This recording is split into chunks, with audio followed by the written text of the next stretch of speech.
Welcome to Terrified Tales, where things are about to get unsettling.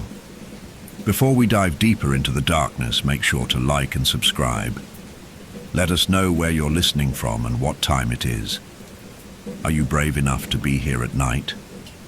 Now, relax and let the fear take hold. Story 1. The rain pounded against the windows of the cottage with relentless force, as if the heavens themselves sought to tear apart the small, fragile home. Inside, the warmth of the hearth did little to quell the oppressive, dank chill that lingered in the corners of the room. Mrs. White was seated by the fire, her knitting needles moving with practiced rhythm, though her thoughts were miles away. Her husband, Mr. White, sat at the table, reading the evening paper, his brow furrowed in concentration. The air was heavy, filled only with the occasional crackle of burning wood and the distant muted howl of the wind. Then, a knock. It came, sharp and sudden, breaking the quiet, jolting the family from their reverie. Mr. White glanced at his wife, the quiet unease in his eyes mirrored by her own. It was late, far too late for visitors. His hand hovered over the latch for a moment, uncertain before he opened the door. Standing on the threshold was a man soaked to the bone. His uniform, a faded army coat, the kind worn by veterans of wars long past, clung to his frame, and his face, though obscured by the rain, seemed older than his years.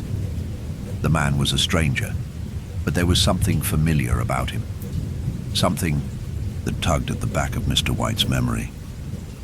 "I'm sorry to trouble you at this hour," the man said, his voice rough and dry like a creaking door.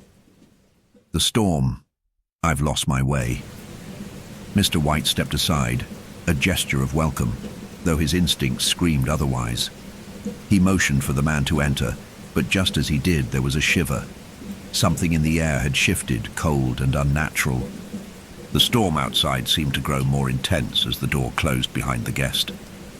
"Sergeant Major Morris," the man said, offering a hand, his grip strong, though his eyes seemed tired, worn. "I'm an old friend of your father's." "An old friend," Mr. White echoed, frowning. He scanned the man's face but could not place him. He knew, however, that there was something deeply unsettling about this visitor, something that went beyond his drenched appearance.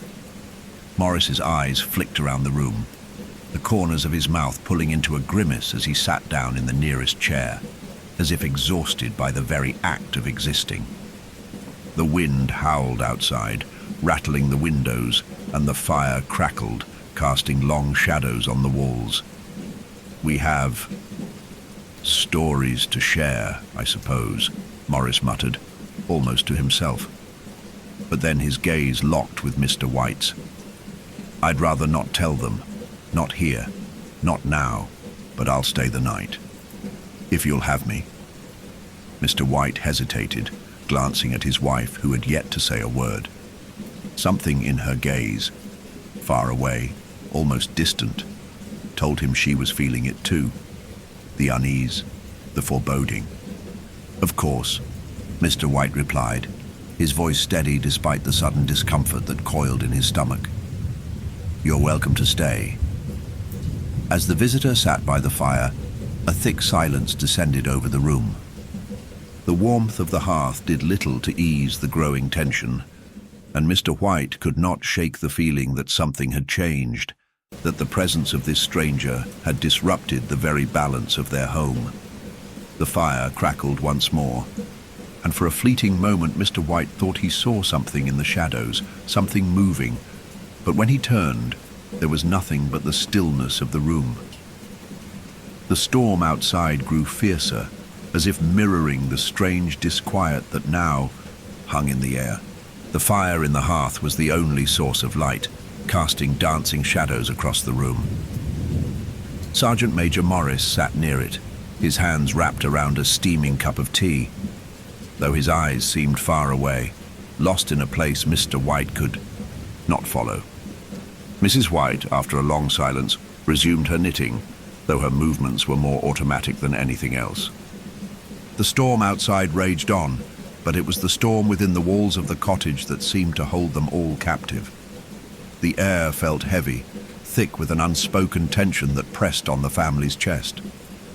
Morris shifted in his chair, his gaze flicking from the fire to the walls, to the windows, as if he could not decide whether to stay or leave. Finally, after what felt like hours, he cleared his throat. "I suppose I owe you an explanation," he muttered, more to himself than anyone else, "about why I'm here, about this place." Mrs. White looked up sharply, her voice soft but insistent. "What is it? What are you trying to say?" Morris gave her a long, hard look, his eyes narrowing slightly as if weighing her, gauging her response.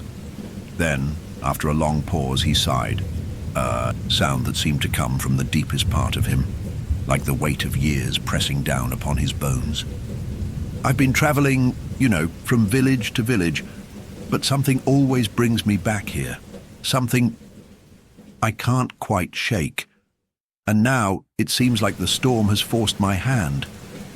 Mr. White leaned forward, intrigued but also wary. He had heard of people like Sergeant Major Morris, veterans who had seen too much, felt too much. It was clear that Morris had been one of those men, though there was something else about him that Mr. White could not place. His manner was more than just weary. It was as if something haunted him, something that went beyond the ordinary horrors of war. "You've said you were an old friend of my father's," Mr. White said, his voice calm but probing. "You must know, we don't usually get many visitors in these parts, especially not at this hour. How did you know to find us here?" Morris hesitated for a moment, as if the question itself had caught him off guard. Then, with a quick, almost imperceptible motion, he reached into his coat and pulled out something small and peculiar, an object that gleamed faintly in the dim light. He held it up for Mr. White to see, his fingers curling around it protectively. The object was a small, withered hand, palm open, and the fingers twisted in unnatural, gnarled shapes. It was unmistakably human, though there was a sinister quality to it. The sight of it made Mr. White's stomach turn, his blood freezing in his veins. "What is that?" Mrs. White gasped, her voice trembling despite her attempt at composure. Morris looked at the object for a moment, his face darkening. He didn't speak right away. Instead, he stared at the paw in his hand, his gaze filled with something close to dread. His lips moved, but no sound came. Finally, he seemed to gather himself, swallowing hard before his eyes met Mr. White's. "It's called a monkey's paw," Morris said, his voice low, heavy with a weight that made every word seem like a warning. "And it has the power to grant wishes. 3 of them, to be exact." The words hung in the air like smoke, curling around the room, thickening the atmosphere. Mr. White blinked, his eyes narrowing as he looked at the paw once more. The object seemed so small, so innocent in its appearance, yet the air around it felt cold, oppressive. He glanced at his wife, whose face had gone pale. She set down her knitting and moved a little closer to her husband, her eyes never leaving. The strange hand. "What does it do?" Mrs. White asked, her voice trembling. "What's the catch?" Morris sighed again, rubbing a hand over his face, as if he were trying to erase the memory of something long past. "That's the thing," he said slowly, almost as though recounting a nightmare. "You never quite know what the catch is until it's too late." He paused, staring into the fire, as if the flames themselves could reveal some hidden truth. The shadows in the room seemed to press in closer, as though listening to his every word. "I found it in India," he continued, his voice low and thick, with a foreign accent that betrayed his military years. "An old fakir, a holy man, gave it to me as a gift, or perhaps a curse. He said it had the power to grant 3 wishes, but he warned me that it would never end well. It would always take something back." Mr. White felt a chill creep up his spine, though he didn't move. He was rooted to the spot, unable to look away from the withered hand that lay on the table between them. "I didn't believe him at first," Morris continued, his voice taking on a bitter edge. "I thought it was some superstition, a trick of the mind. But when I wished, I saw the price for myself." The room seemed to grow even colder, the shadows lengthening in the corners, as if the story itself was drawing the darkness closer. Morris took a deep breath, his hands trembling as he set the paw down on the table. His eyes flicked nervously from Mr. White to his wife, his face a mask of grief and guilt. "You see," he said, lowering his voice further, "I used the paw. I was desperate. I wished for wealth, for riches, and in the morning they came, but not in the way I'd expected." He stopped, his eyes glazing over, as though the memory itself was too painful to relive. The silence in the room thickened, making the air hard to breathe. "What happened?" Mr. White finally asked, though he already dreaded the answer. Morris swallowed hard, his voice barely above a whisper. "My family. They were lost to me. My wish came true, but it cost me everything. I had asked for wealth, and I got it, but not in the way I wanted. You see, the paw has a mind of its own. It twists your wishes, turns them into something dark, something you don't expect, something you'll regret." Mrs. White gasped softly, her hand rising to her mouth, as if she couldn't bear to hear more. Mr. White remained silent, his thoughts swirling. He felt a strange pull, a part of him wanting to dismiss Morris as just another madman, another fool who had fallen victim to superstition. But there was something in Morris's eyes, something raw and fearful, that made him hesitate. Morris's gaze hardened. "I've seen the paw in the hands of others, and each time it brings ruin. The last time I was here, I tried to burn it, to destroy it. But somehow it found its way back. It always finds a way back." The wind outside howled louder, its howls rising to a crescendo, as if the world itself was echoing the tension in the room. For the first time, Mr. White felt the weight of the storm pressing against him, an invisible force that held him in place, unable to escape. The shadows in the room seemed to stretch and pull, their forms distorting into strange shapes, just beyond the reach of the firelight. "You must understand," Morris said, his voice filled with urgency. "There is no good end to this. If you take the paw, if you make a wish, it will cost you more than you can imagine. It will take from you in ways that you won't even see until it's too late." There was a long pause, filled only with the crackling of the fire and the relentless patter of rain against the windows. Finally, Mr. White spoke, his voice steady but quiet. "You said it grants 3 wishes. What happens after that?" Morris shook his head, his eyes wide, the fear in them now evident. "It doesn't matter. There is no after. There is only the price. And once you've made your wishes, once you've touched it, there's no turning back." Mr. White looked down at the monkey's paw. It lay there, so small and unassuming. Yet the very air around it seemed to hum with something malevolent, something ancient. The temptation, the power, was almost palpable, a pull that was hard to resist. He could feel it, deep within his chest, an instinct that tugged at his very soul. "Will you take it?" Morris asked, his voice raw with the weight of his own regrets. Mr. White hesitated, staring at the paw, his mind racing. The tension was unbearable, and for the first time in his life, he understood what true temptation was. Would he risk it? Would he dare? And yet deep down, he already knew the answer. The air in the room had grown heavy, almost suffocating. Sergeant Major Morris sat back in his chair, his gaze locked onto the fire, as though it was the only thing that could shield him from the weight of his own words. The monkey's paw rested on the table between them, its withered fingers curled in a grotesque semblance of a hand.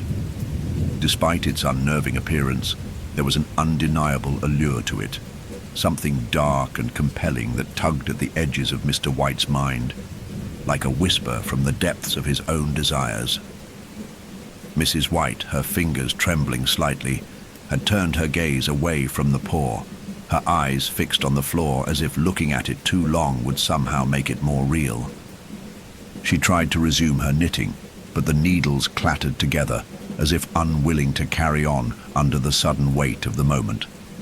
The room felt smaller, as if the walls were closing in, suffocating them in the silence that had descended. Mr. White's thoughts were a maelstrom. The rational part of him wanted to dismiss the whole story, to laugh it off as the ramblings of an old soldier with too many bad memories and too much time spent alone in the dark. But there was something about Morris, his hollowed eyes, his air of quiet desperation, that kept him from doing so. And the paw itself, it seemed so simple, so harmless. But as Morris had said, nothing was ever as it seemed. The fire crackled, sending embers spiraling upward, and for a fleeting moment the shadows cast by the flames seemed to dance, to stretch, and twist as if they had a life of their own. The house felt colder somehow, though the fire burned with a steady heat. It was the kind of cold that seeped into the bones, the kind that only existed in places where the air itself seemed to carry secrets, whispers too faint for the conscious mind to hear. Mrs. White spoke first, her voice soft, trembling with a mixture of curiosity and fear. "You said it grants wishes," she whispered. "Is there no way to control it? No way to undo them?" Morris's lips twitched, but he did not smile. His face remained impassive, though there was a flicker of something deep in his eyes. Regret, perhaps, or something darker. He glanced at the paw, as if it were a living thing, something that could see him, could hear him. He swallowed once, then looked back at Mrs. White. "You can't undo a wish," he said, his voice low and gravely. "Once it's made, it's done, and it doesn't matter how hard you try to fix it. The paw, it doesn't give, it takes, and when it takes more than you can ever give back." The words hung in the air, lingering like a bitter fog. Mr. White's heart thudded in his chest. The idea of power, the power to wish, to change the course of life itself, was intoxicating. He felt it deep in his core, a yearning, an itch he couldn't scratch. The temptation to make a wish, just one, was almost overwhelming. "Then, why didn't you burn it?" Mr. White asked, his voice hoarse with disbelief. "If it's so dangerous, why didn't you destroy it once and for all?" Morris shifted in his seat, as though the question caused him physical pain. He leaned forward, his voice dropping to a near whisper. "Because it's not that simple. Once it's in your hands, it has a way of holding on to you. You can't get rid of it, not truly. You can burn it, bury it, throw it in the sea. Hell, you could try to drown it in the deepest lake you can find, but it always finds its way back." Mr. White frowned. "You're saying it chooses who to come back to?" Morris nodded grimly. "Something like that. It doesn't just disappear. It waits. For the right time, for the right person, someone weak enough to want it again." The room seemed to grow colder still, and for a moment Mr. White thought he could hear a low, faint sound beneath the howling of the storm outside. It was a soft, almost imperceptible scratching noise, like fingernails scraping against wood. He glanced around but saw nothing. The air itself seemed charged, as though it were vibrating with some unseen force. Morris cleared his throat, pulling Mr. White's attention back to him. "You have to understand, Mr. White, I'm telling you this for a reason. I'm not just some mad old man trying to scare you. I've lived with the consequences of this thing for years. I've seen it ruin lives. I've watched it tear apart families, friends. I've seen it turn men into monsters, driven them mad with greed and desperation. And it doesn't stop, not until it's taken everything from you." Mr. White's pulse quickened. His fingers twitched, as if reaching for something invisible, something just out of his grasp. The shadows in the room seemed to pulse in rhythm with his heartbeat. The temptation was gnawing at him now. The idea of making a wish, of having the power to change everything, to wish for something, anything that might fill the emptiness he sometimes felt, a longing he could never fully understand. Mrs. White, who had been listening intently, leaned forward, her face pale, her eyes wide. "But if it's so dangerous, why are you telling us this?" she asked, her voice barely a whisper. "Why bring it into our home?" Morris's face softened. His eyes filled with a kind of sorrow that made the hair on the back of Mr. White's neck stand up. "Because you don't know what you're dealing with. Because you haven't seen what it can do. And because I don't want you to make the same mistakes I did. If I'd listened to the old fakir, I might have spared myself, might have spared them. But I was too foolish, too arrogant to believe in the warnings." His hand shook as he picked up the paw again, turning it over in his hands. "I should have listened. I should have burned it when I had the chance." There was a long, charged silence. The storm outside raged louder now, and the wind rattled the windows in their frames, sending a shiver through the house. For a moment, it seemed as though the storm itself was somehow feeding off the tension in the room, growing stronger, more violent. Mr. White's eyes remained fixed on the paw. The temptation, so small, so simple, still lingered in the air like a poisoned fruit, hanging just within reach. It was maddening, it was terrifying, but it was also irresistible. "I won't use it," Mr. White said, his voice steady, though the words felt like they came from someone else, someone he didn't quite recognize. "I don't need to. I've lived a good life. We have everything we need." Morris studied him carefully, his gaze unwavering. Then slowly, he nodded. "Perhaps you're right," he said quietly. "Perhaps you're stronger than I was." His voice dropped lower, his words almost drowned out by the howling wind. "But you don't know what it feels like. You don't know what it's like to have the whole world in your hands and then watch it slip through your fingers. You don't know what it's like to see everything you love taken from you, and when it's too late, when it's all gone, you'll wish with every ounce of your being that you'd never heard of that damn paw." His words hung in the air like a final warning, a last plea for them to understand. But it was clear, as the night wore on, that neither Mr. White nor Mrs. White truly could understand. Not yet, not fully. The paw, its dark promise, was still too new, too foreign, and the possibility of having one's deepest wishes granted was a temptation that few could resist. Morris stood abruptly, his chair scraping loudly against the wooden floor, and Mr. White, startled by the sudden motion, looked up. "I'll leave in the morning," Morris said, his voice hard and final. "And you'll never see me again. But if you take that paw, if you use it, I swear to you, you'll regret it. You'll regret it with every breath you take." Without another word, he turned toward the door. As he did, the shadows in the room seemed to shift, as though responding to his presence, to his warning. Mrs. White watched him leave, her hands still clutching the knitting needles, though she no longer seemed to notice them. Mr. White stood motionless, the weight of the moment pressing down on him, making his chest tight. The fire crackled again, sending another shower of sparks into the air. The door clicked shut behind Sergeant Major Morris with a finality that echoed through the house, and the room seemed to fall into an even deeper silence. And then, in the quiet that followed, the monkey's paw lay there on the table, waiting.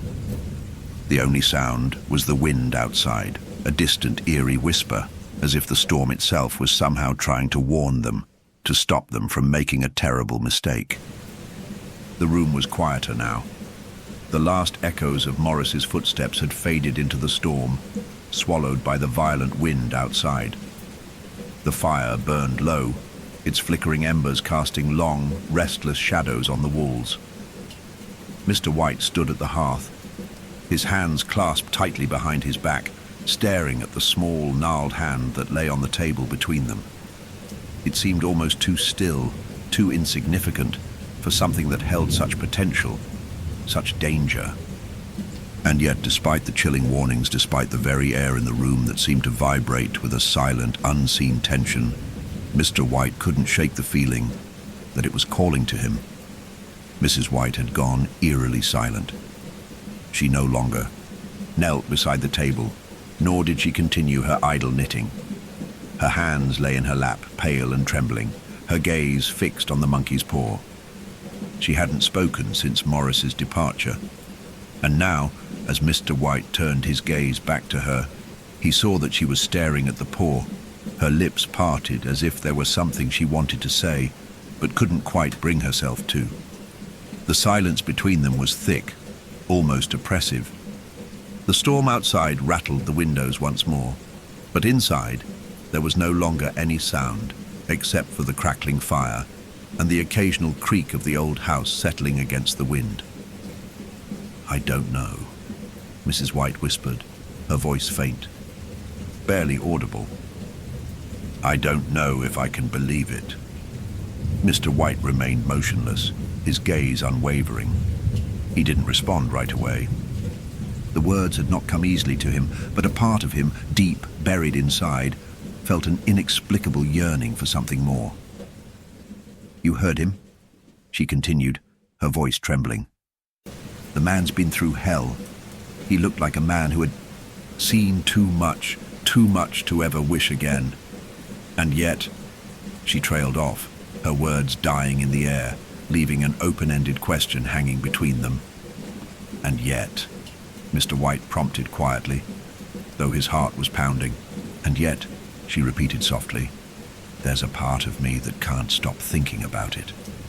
About what it could do, what it could give us, what it could give me."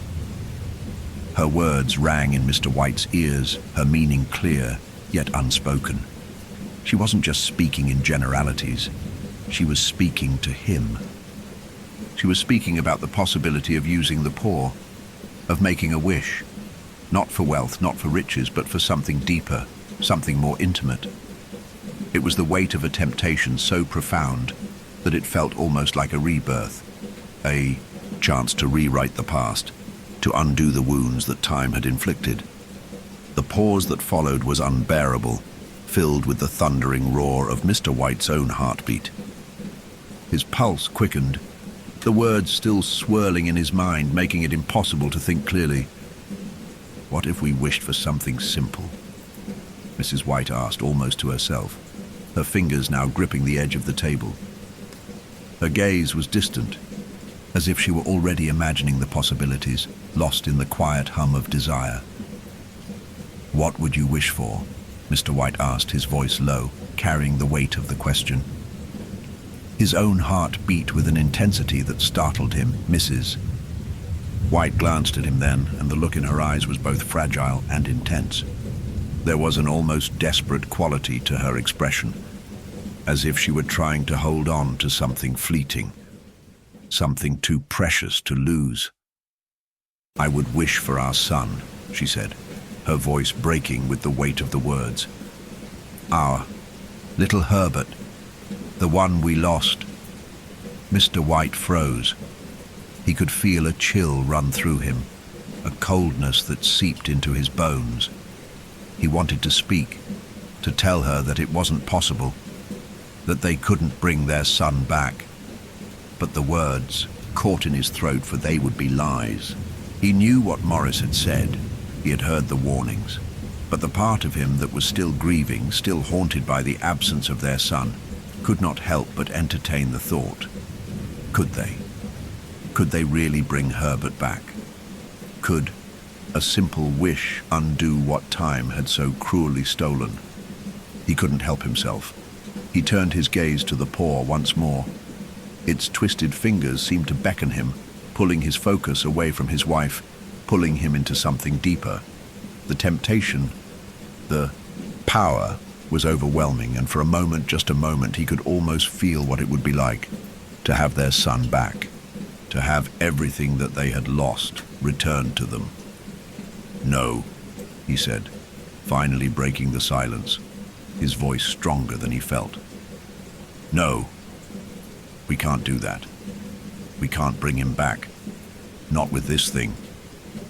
Mrs. White's face crumpled with grief. Her lips trembled, and she pressed her hand against her mouth, trying to stifle the sobs that wanted to break free. She turned away from him, her back stiff with the tension of unshed tears.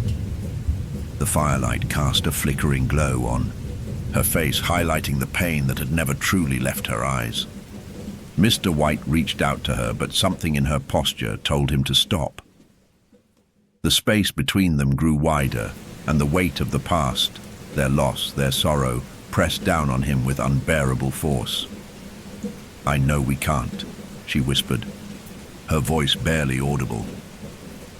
"But what if we could just try? What if we could wish for something more? Something that could bring him back to us, even just for a little while?" She turned to face him, and her eyes, filled with desperation, met his. There was no denying the rawness of her pain, the depth of her longing.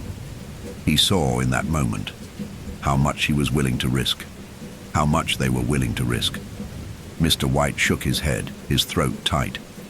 "It wouldn't be him, Mary. It wouldn't be our Herbert. You heard what Morris said, it takes, it doesn't give." But even as he spoke the words, he felt the seed of doubt beginning to sprout. What if the paw wasn't as dangerous as Morris had said? What if it was just a tool, a gift, waiting for someone brave enough to use it? The storm raged louder outside, and the wind howled through the cracks in the old walls. The fire sputtered and crackled, sending a burst of sparks into the air. Yet despite the chaos outside, an eerie silence had settled inside the cottage, broken only by the sound of their breathing, heavy and strained. "I don't care," Mrs. White said, her voice low but firm. "I need to try. I need to see if it's true, if it's real. I need to see if we can change things." Mr. White looked down at the paw, his fingers twitching as if they were already reaching for it. He could feel it now, its pull, its insistent tug on his soul. It whispered, "To him, just one wish, just one. It's all you need." The room seemed to grow darker. The shadows shifted, twisting in unnatural ways, elongating and recoiling as if they were alive. He looked up, startled, but saw nothing out of the ordinary. The air was colder now, and he could feel the hairs on the back of his neck rising, standing on end. Without warning, Mrs. White reached forward and snatched the monkey's paw from the table.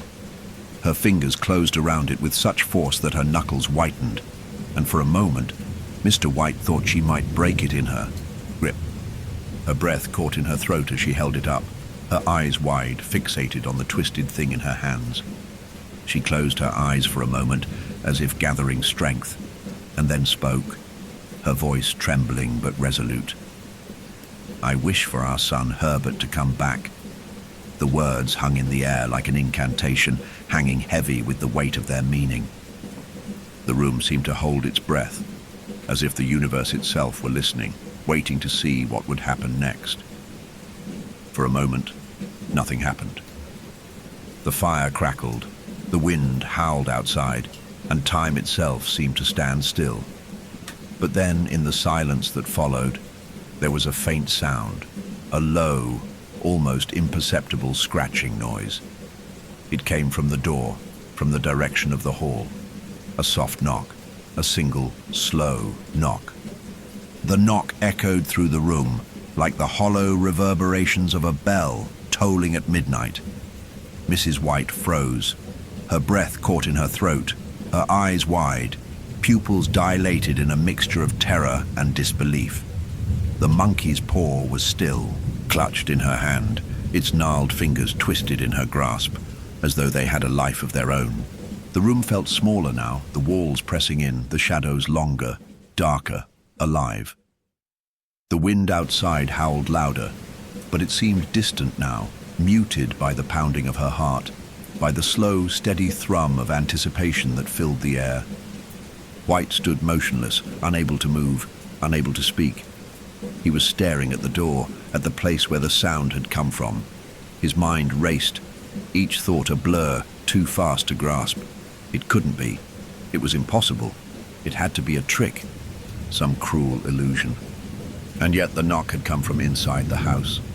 It had come from the door, soft, slow, deliberate, as though it had been waiting for the right moment to make its presence known. Mrs. White's fingers tightened around the paw, her knuckles white.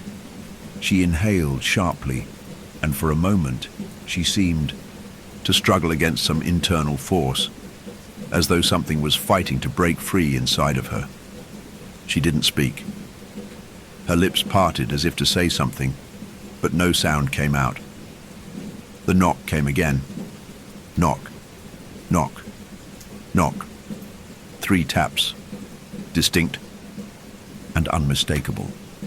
Each one sent a shudder down Mr. White's spine, deep into his bones, until his whole body trembled. His pulse quickened, his vision narrowing, as though the room itself were growing smaller, suffocating him, and he couldn't shake the feeling that something was wrong, terribly wrong. "Herbert?" Mrs. White whispered, barely audible, her voice cracking. She took a hesitant step toward the door, as if drawn by an invisible force, her eyes locked on the door frame, wide with a mix of hope and fear. The name came out of her mouth like a prayer, a supplication, a desperate plea for something that she could never have again. Herbert. But Mr. White wasn't moving. He was rooted to the spot, his mind warring with itself. This wasn't their son. It couldn't be. He had seen the body, seen the lifeless form that had been buried, cold and pale, 6 weeks ago. The burial had been a nightmare, a slow, aching goodbye. Their son was gone, gone forever. But the knock, the sound that had come from the other side of the door, the desperate hope in his wife's voice, it made him sick, twisting his insides into knots. A part of him wanted to scream, to tell her to stop, to leave it be. But his throat was tight, constricted with the kind of fear that paralyzed him, made him mute. The air was thick with tension, as if every molecule in the room was holding its breath. Mrs. White took another step toward the door, her movements slow and deliberate. She was still holding the paw, her fingers clutching it so tightly that it looked as though she might crush it in her hand. Her eyes were fixed on the door, unblinking, her expression a mix of disbelief and longing. "Herbert," she repeated, her voice breaking as she took another step. The knocking came again, louder this time, harder, with a growing insistence that sent tremors of dread through Mr. White's body. Knock, knock, knock. He finally found his voice, though it was barely a whisper, hoarse and trembling. "Mary, don't. You don't know what you're doing." She didn't hear him, or perhaps she didn't care. Her hand was already on the doorknob, turning it slowly, as if in a trance. The wood of the door creaked as it gave way under her touch, and a strange sense of inevitability settled over them both. The door opened with a groan, revealing the dark hall beyond. The dim light of the fire flickered in the distance, but it felt far away now, swallowed by the void of the space between them. And then they both heard it, a soft, shuffling sound. Something moving in the dark, something heavy dragging its feet. The air in the room seemed to shift, to grow colder, and Mr. White felt a knot in his stomach, a cold dread that wrapped around his heart, squeezing it painfully. "Herbert?" Mrs. White called again, her voice now a faint, trembling thread in the dark. A figure emerged from the shadows of the hall. At first, it was indistinct, a silhouette barely discernible in the dim light. Then it came closer, shuffling slowly toward them, its movements jerky and unnatural. The firelight caught the edges of it, illuminating a form that was familiar and yet wrong, so horribly wrong. It was Herbert. Or at least it looked like him. The same boyish face, the same eyes, those eyes that had once been full of life, full of innocence. But now those eyes were dull, clouded with something dark, something far too old for a child.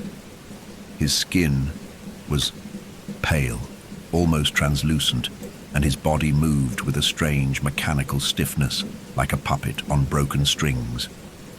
Mrs. White gasped, her breath hitching in her throat as she took a step forward. "Herbert. Herbert, is it really you?" The figure didn't answer. It just continued to shuffle toward them, its feet dragging across the floor with an eerie, almost hollow sound. Its clothes, what little of them there were, hung loosely on its body, torn and ragged, as though it had been in the ground for much longer than the short time since the burial. A faint odor, sour and decaying, filled the air, and Mr. White's stomach twisted with nausea. The air grew thick, oppressive, and Mr. White felt a cold sweat break out across his skin. His hands were shaking, his knees weak. The thing before him, the thing that had once been their son, was no longer human. It was a mockery of what had been, a grotesque shadow that had stepped out of some twisted nightmare. Mrs. White stepped forward again, her hands trembling, her voice frantic. "Herbert, what happened? What's wrong? Why are you—" The figure lifted its head then, and for the briefest moment their eyes met. The eyes that had once been bright and filled with life were now dull, devoid of warmth. And there was something in them, a flicker, a trace of recognition. Then it spoke. Its voice was hollow, rasping, as if it had been buried beneath earth and stone for too long. "Help! Me!" The words were barely audible, a faint whisper, but they chilled Mr. White to the bone. The sound was wrong, like the rustling of dead leaves or the screech of metal on metal. It was not his son's voice. It was not Herbert. "Help me," it repeated, its eyes never leaving Mrs. White's face. Her face was a mask of disbelief, of hope shattering into 1,000 jagged pieces. She reached out her hand toward the thing, her fingers trembling, but Mr. White grabbed her arm, pulling her back. His heart hammered in his chest, the fear suffocating him. He had seen enough. He knew what they had unleashed. "Mary, no," he shouted. "This isn't him. This isn't our son. It can't be." But she struggled against him, her eyes fixed on the figure before her, her face a mixture of love and desperation. "It is him. It's Herbert. It's our boy." The figure took another step forward, its face now twisted in agony, the expression so contorted that it was barely recognizable. Its mouth opened in a soundless scream, and in that moment, the truth hit Mr. White like a freight train. This was not their son. This was not a reunion. This was a nightmare. "Mary, stop," he screamed, but it was too late. The thing reached out with its hands, its long, twisted fingers, its nails blackened and sharp, and grabbed Mrs. White by the wrist. She gasped, her eyes wide in terror, and in that moment Mr. White saw the true horror of what they had done. The fingers were cold, unnaturally so, and as they wrapped around her arm, Mr. White felt a sudden, overwhelming pull, like gravity itself, was trying to tear them apart. He reached out to her, but the thing pulled her toward it with a horrifying strength, dragging her closer, closer to the twisted, decayed thing that had once been their son. "Mary." "No," Mr. White cried, but his voice was drowned out by the growl that came from the thing. The thing that had once been Herbert was now pulling her closer, its grip tightening, its cold breath on her skin. The last thing Mr. White saw before the room went black was his wife's face, her eyes wide with terror.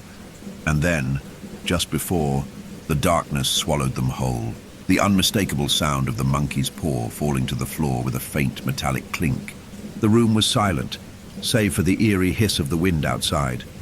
Mr. White's heart raced, his breaths coming in ragged gasps as the weight of the moment pressed down upon him. His eyes were wide with horror, his arms frozen at his sides, unable to move, unable to breathe. He had seen his wife's face, the terror in her eyes as the thing that had once been their son pulled her closer, its cold fingers tightening around her wrist. But now, the room was eerily quiet. Too quiet. There was no sound of struggling, no cries for help, no frantic screams. There was only the suffocating silence of the dark, the unsettling stillness that had settled over them like a thick fog. The air had grown colder, and yet Mr. White could feel the warmth of sweat on his brow, a sheen of cold sweat that clung to his skin. His mind raced, replaying the events in his head, searching for an answer, a solution. But there was nothing. There was no escape from this nightmare. "Mary," he whispered hoarsely, his voice breaking the silence. "Mary, please." His words hung in the air like a prayer, but they were met with nothing but the hollow creak of the old house as the wind howled outside.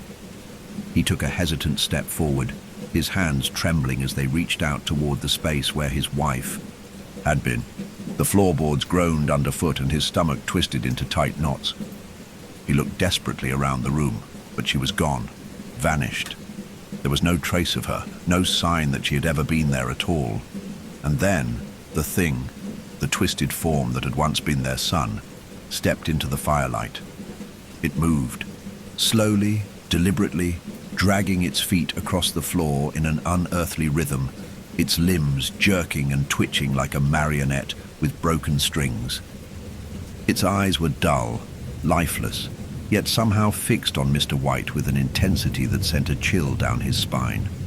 Its mouth, if it could even be called that, was stretched wide in a grotesque smile, its teeth yellow and sharp, its gums blackened. It was the face of death. But it wasn't just death. It was something worse, something beyond the grave, something that had been twisted by forces that no one should ever have to understand. The air in the room seemed to thicken with each movement it made, the shadows stretching unnaturally around it, as though they too were afraid of it. The fire crackled, its orange glow illuminating the figure's face for a fleeting moment, but it only served to heighten the sense of horror. It paused, its body trembling with what seemed like anticipation, before it turned its head to look at the door. Mr. White, frozen in place, felt the rush of panic surge through him. His heart pounded so loudly in his chest that it drowned out the sound of the storm outside, the wind now raging against the walls of the cottage. His legs trembled beneath him, but he couldn't move. His mouth was dry, his throat tight with fear. The thing before him wasn't real, it couldn't be real. His mind screamed that it was just a trick, a figment of his own grief, his own shattered hope. But as the creature's eyes met his, he knew it wasn't a trick. It was all too real. The thing made a sound, a low, guttural growl that echoed in the stillness of the room, vibrating through the floorboards. It wasn't just a growl, though. It was a call to something else, something that was just beyond the veil of the ordinary world, something that had been awakened by the wish they had made, the wish that had shattered everything that the air seemed to grow thicker, heavier, suffocating, and Mr. White's breath became shallow, panicked. The shadows in the room grew long and twisted, curling and writhing like tendrils of darkness, reaching for him, reaching for his soul. The thing's mouth opened again, wider this time, revealing rows upon rows of sharp, jagged teeth that gleamed in the firelight. But its words, if they could even be called that, were worse than the grotesque smile. It spoke in a voice that wasn't quite a voice at all, but something deeper, something older. A voice that seemed to echo from the very depths of the earth. "I am what you have summoned," it rasped. "I am the cost of your desire. I am the price of your wish."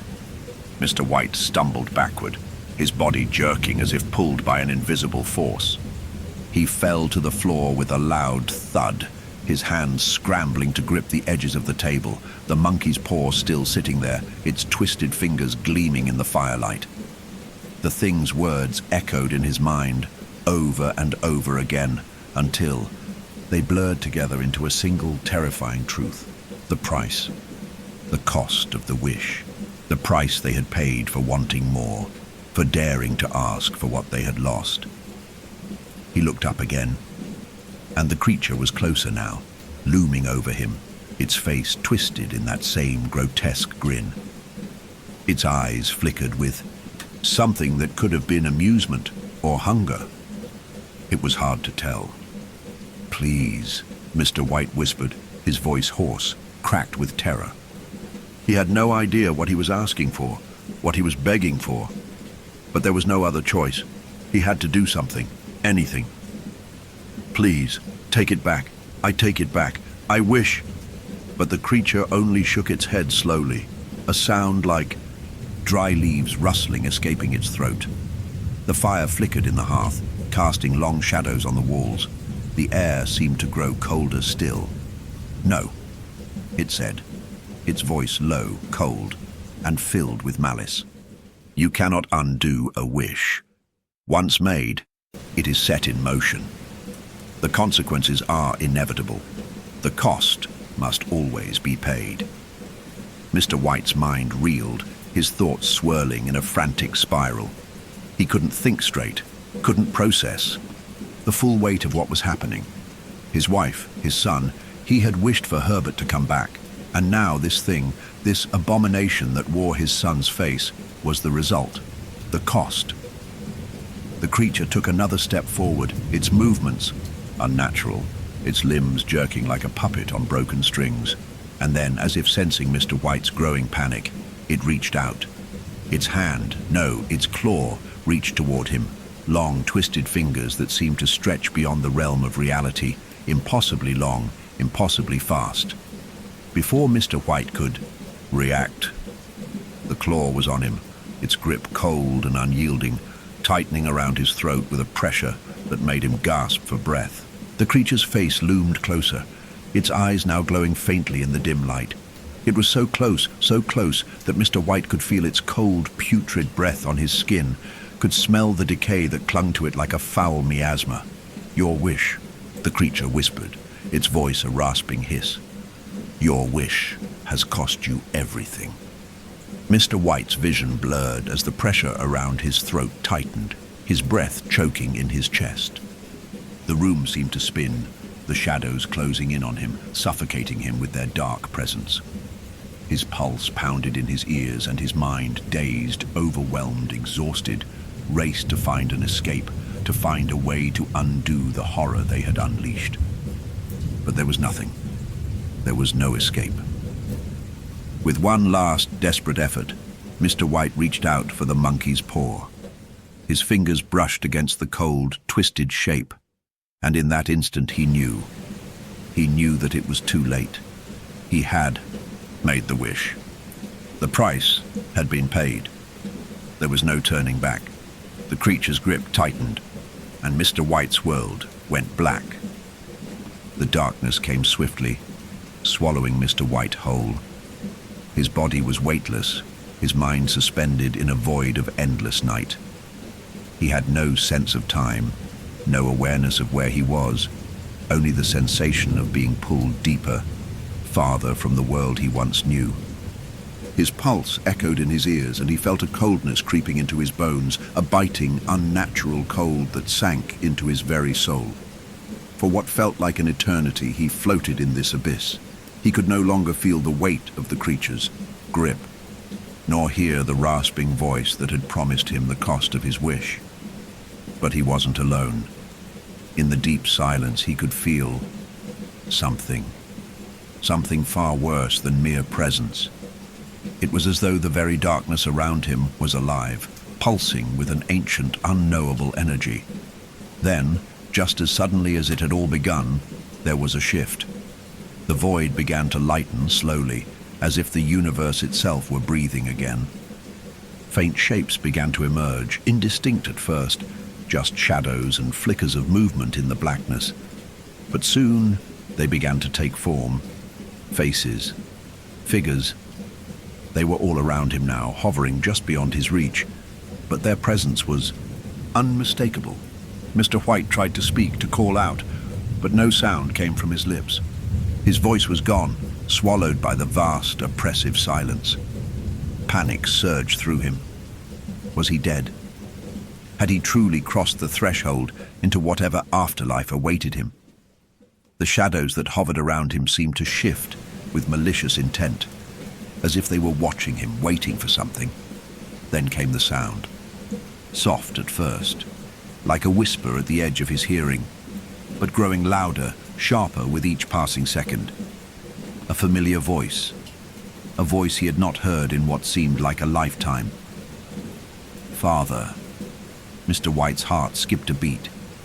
That voice. It was Herbert's voice, but it was wrong. The tone was distant, hollow, empty of all the warmth that had once filled it. It was a voice from the grave, from beyond the veil of death, calling out to him, beckoning him closer. Father. It was calling from somewhere far ahead of him, deeper into the shifting darkness. Mr. White's body tensed. Was it really Herbert? Could it be? His son, the boy who had been taken from him so violently, so cruelly, was now here, in this strange realm of shadows. The thought sent a jolt of hope through him, and for the briefest moment, he tried to move toward it. He reached out into the void, desperate to find his son, to hold him, to make things right again. But the darkness around him seemed to reject him, pushing him back as if the very air itself was trying to keep him from reaching what he so desperately craved. The further he reached, the farther away Herbert's voice seemed to grow until it was nothing more than an echo, fading into the abyss. Father, help me. The voice echoed again, distant and pleading, but filled with an agonizing sorrow. The sorrow was unmistakable. It was the sorrow of death, of being trapped between two worlds, unable to move forward. And then, as the voice faded completely, something new emerged from the depths of the darkness. A shape. A figure.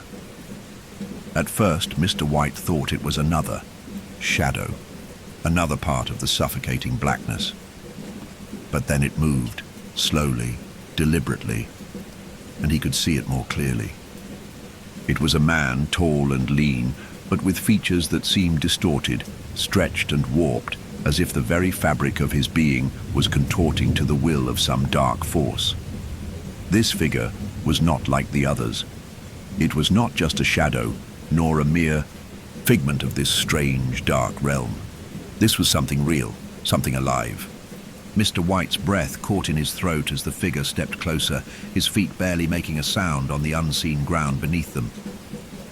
The figure's eyes were two glowing orbs of sickly yellow light, burning with an intensity that filled Mr. White with dread. Its mouth was a twisted rictus of a smile, its teeth sharp and gleaming. But it was not the smile that made Mr. White's blood run cold. It was the presence of the thing, the sheer, overwhelming evil that radiated from it like heat from a fire. The figure spoke, its voice a low growl that seemed to reverberate through the very fabric of the darkness itself. "You have crossed the line, Mr. White," it said. "You dared to tamper with forces far beyond your understanding, and now you will pay the price." Mr. White stumbled back, though he could not truly move. The dark realm held him in place, binding him, keeping him from retreating, from escaping. The figure before him seemed to loom larger with every passing second, its gaze never leaving him, as if it were judging him, assessing the worth of his soul. "Do you know what you've done, Mr. White?" The figure continued. "Do you understand the cost of your wish?" The words echoed in the void, and Mr. White's heart pounded in his chest, the terror overwhelming him. He tried to speak, but his throat was tight, his words choked. The thing before him was not just a force of evil, it was the force. It was the embodiment of everything that had come before, everything that had been twisted by his own desire. It was the reason the monkey's paw existed. It was the keeper of the curse. "I did not ask for this," Mr. White tried to speak, but the words faltered in his throat. "I only wanted to bring him back, my son. I only wanted to see him again." The figure's laugh was low, hollow, and bitter, a sound that vibrated through Mr. White's very soul. "Your wish," it intoned, "was not a simple desire. You called upon the forces that govern life and death, and in doing so, you opened a door that should never have been opened. Your son, your Herbert, is not meant to walk this earth. You have summoned him from beyond the grave, and you have brought him back as something else entirely. He is not your son anymore. He is something far worse." The words struck Mr. White like a physical blow, knocking the breath from his lungs. He tried to hold on to the flickering hope, but it was slipping away from him like sand through his fingers. The thing had spoken the truth. Herbert was gone, and what had returned in his place was not his son, not the boy he had once loved, not the child he had buried with his own hands. The thing that stood before him was an abomination, a mockery of what had once been. "You must understand," the figure continued, "there is always a price, a cost for tampering with the natural order of things. And your son will never be at peace again. You have condemned him to an eternity of torment, a wretched existence between the worlds, a thing of hunger and pain. He is now my servant, bound to my will, and there is nothing you can do to save him." Mr. White's mind was reeling, his thoughts jumbled, his heart breaking all over again. He had made a terrible mistake, one that could never be undone. He had taken the life of his son and turned it into something else, something worse. And now, he could never get it back. The figure stepped closer, its yellow eyes glowing brighter, its mouth widening into a grotesque grin. The air around them seemed to vibrate with energy, and Mr. White could feel the weight of its power, suffocating him, crushing him. "You are not the first to wish upon the poor, Mr. White," the figure whispered, "and you will not be the last. It is a curse that can never be broken, a price that must always be paid." The figure raised a hand, and with a snap of its fingers, the darkness around Mr. White seemed to condense, wrapping tighter and tighter around him, suffocating him. He could feel the presence of his son, or what was left of him, lurking just beyond the shadows, watching, waiting. And then, in the coldest, most haunting voice he had ever heard, the figure spoke one final time. "And now, Mr. White, you will learn that no wish comes without its consequence." And in that moment, Mr. White knew. He had paid the ultimate price, and there was no turning back. The void that surrounded Mr. White seemed to close in on him, suffocating him from every direction. His chest tightened with each passing second, as though the very air itself was rejecting him, crushing him beneath its weight. The laughter of the dark figure echoed in his ears, growing louder, more distorted with each passing moment, until it felt as if his mind was going to shatter from the force of it. His vision blurred, his thoughts fragmented, and the oppressive cold of the darkness pressed against his skin like 1,000 icy needles. Yet, amid the overwhelming sensation of dread, there was a flicker, faint, almost imperceptible, but real, nonetheless. A sense of presence, as though something else had entered the realm, something that was not part of this place. Something that was not bound to the rules of this terrible shadowed domain. It was Herbert. Mr. White knew it instantly, but the sensation wasn't comforting. It wasn't the warmth of a son's love or the hope of reunion. No, this presence was different, alien, unnatural, corrupted. The very air around him seemed to ripple as if bending to Herbert's will, a will twisted beyond recognition, as if the very essence of his being had been tainted by whatever had returned in his place. The darkness deepened, and Mr. White's senses, were assaulted with 1,000 contradictory feelings: fear, confusion, regret, and an almost unbearable weight of sorrow. The cold grew more intense, seeping into his bones, and with it came the sharp, unmistakable scent of decay, of rot. It was the smell of death, but not death as he had known it. This was something far worse. This was a death that had no end. A death that lingered, that festered, that clawed at the edges of the soul. "Father," the voice came again, but this time it was not the voice he had known. It was guttural, hollow, a distorted echo that sent a shiver down his spine. The voice of a son, yes, but not his son, not Herbert. The figure, the twisted form of his son, or whatever remained of him, stepped from the shadows. It moved with unnatural grace, its limbs jerking and twitching as if the very act of walking was a torment.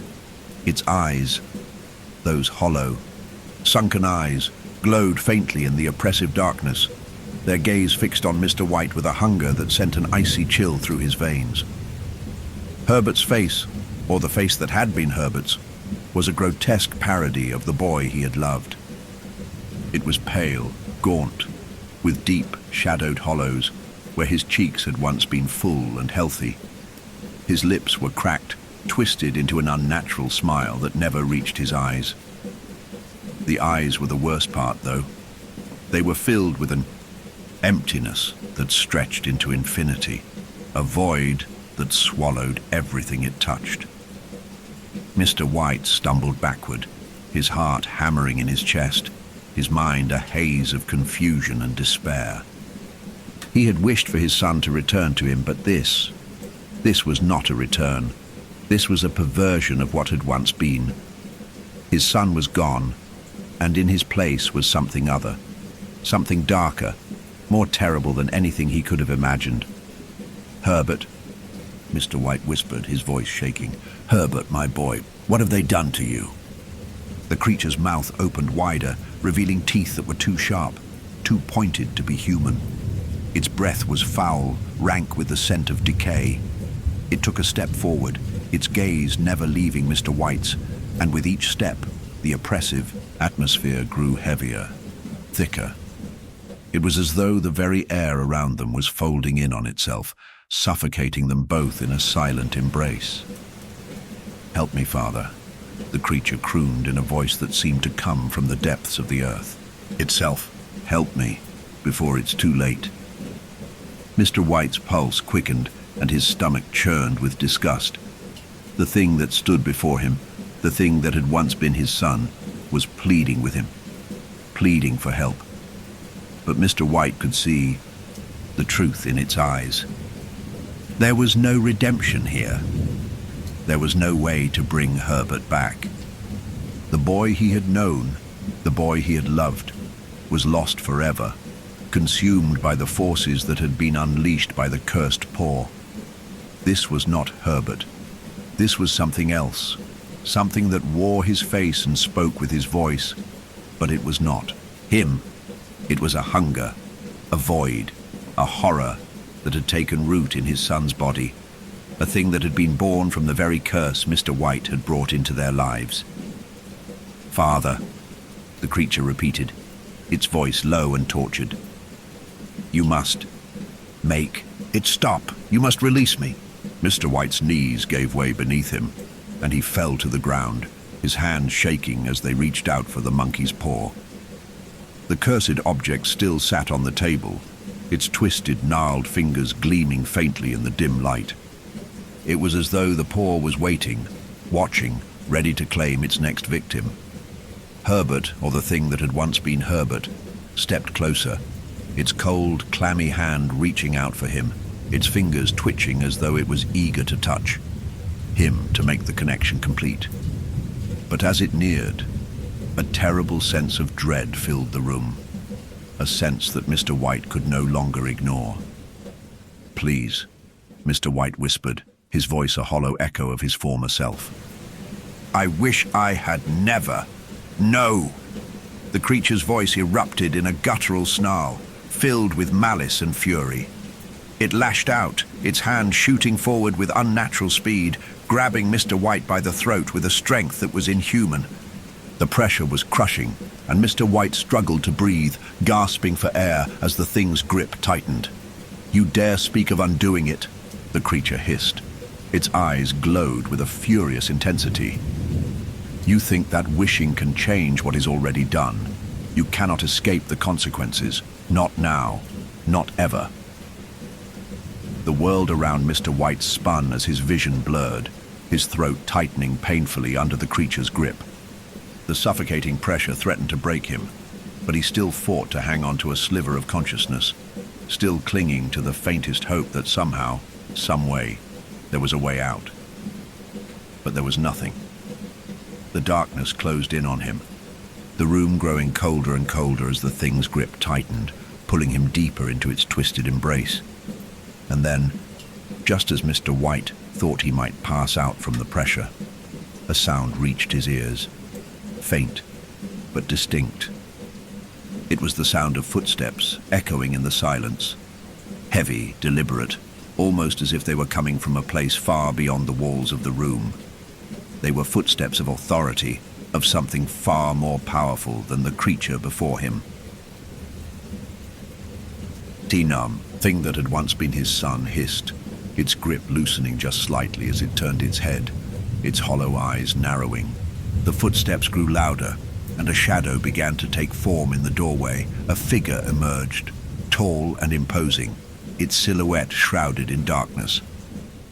For a moment, Mr. White could not tell if it was a man or something else entirely. But then, as the figure stepped closer, the shape became clearer, and he recognized it.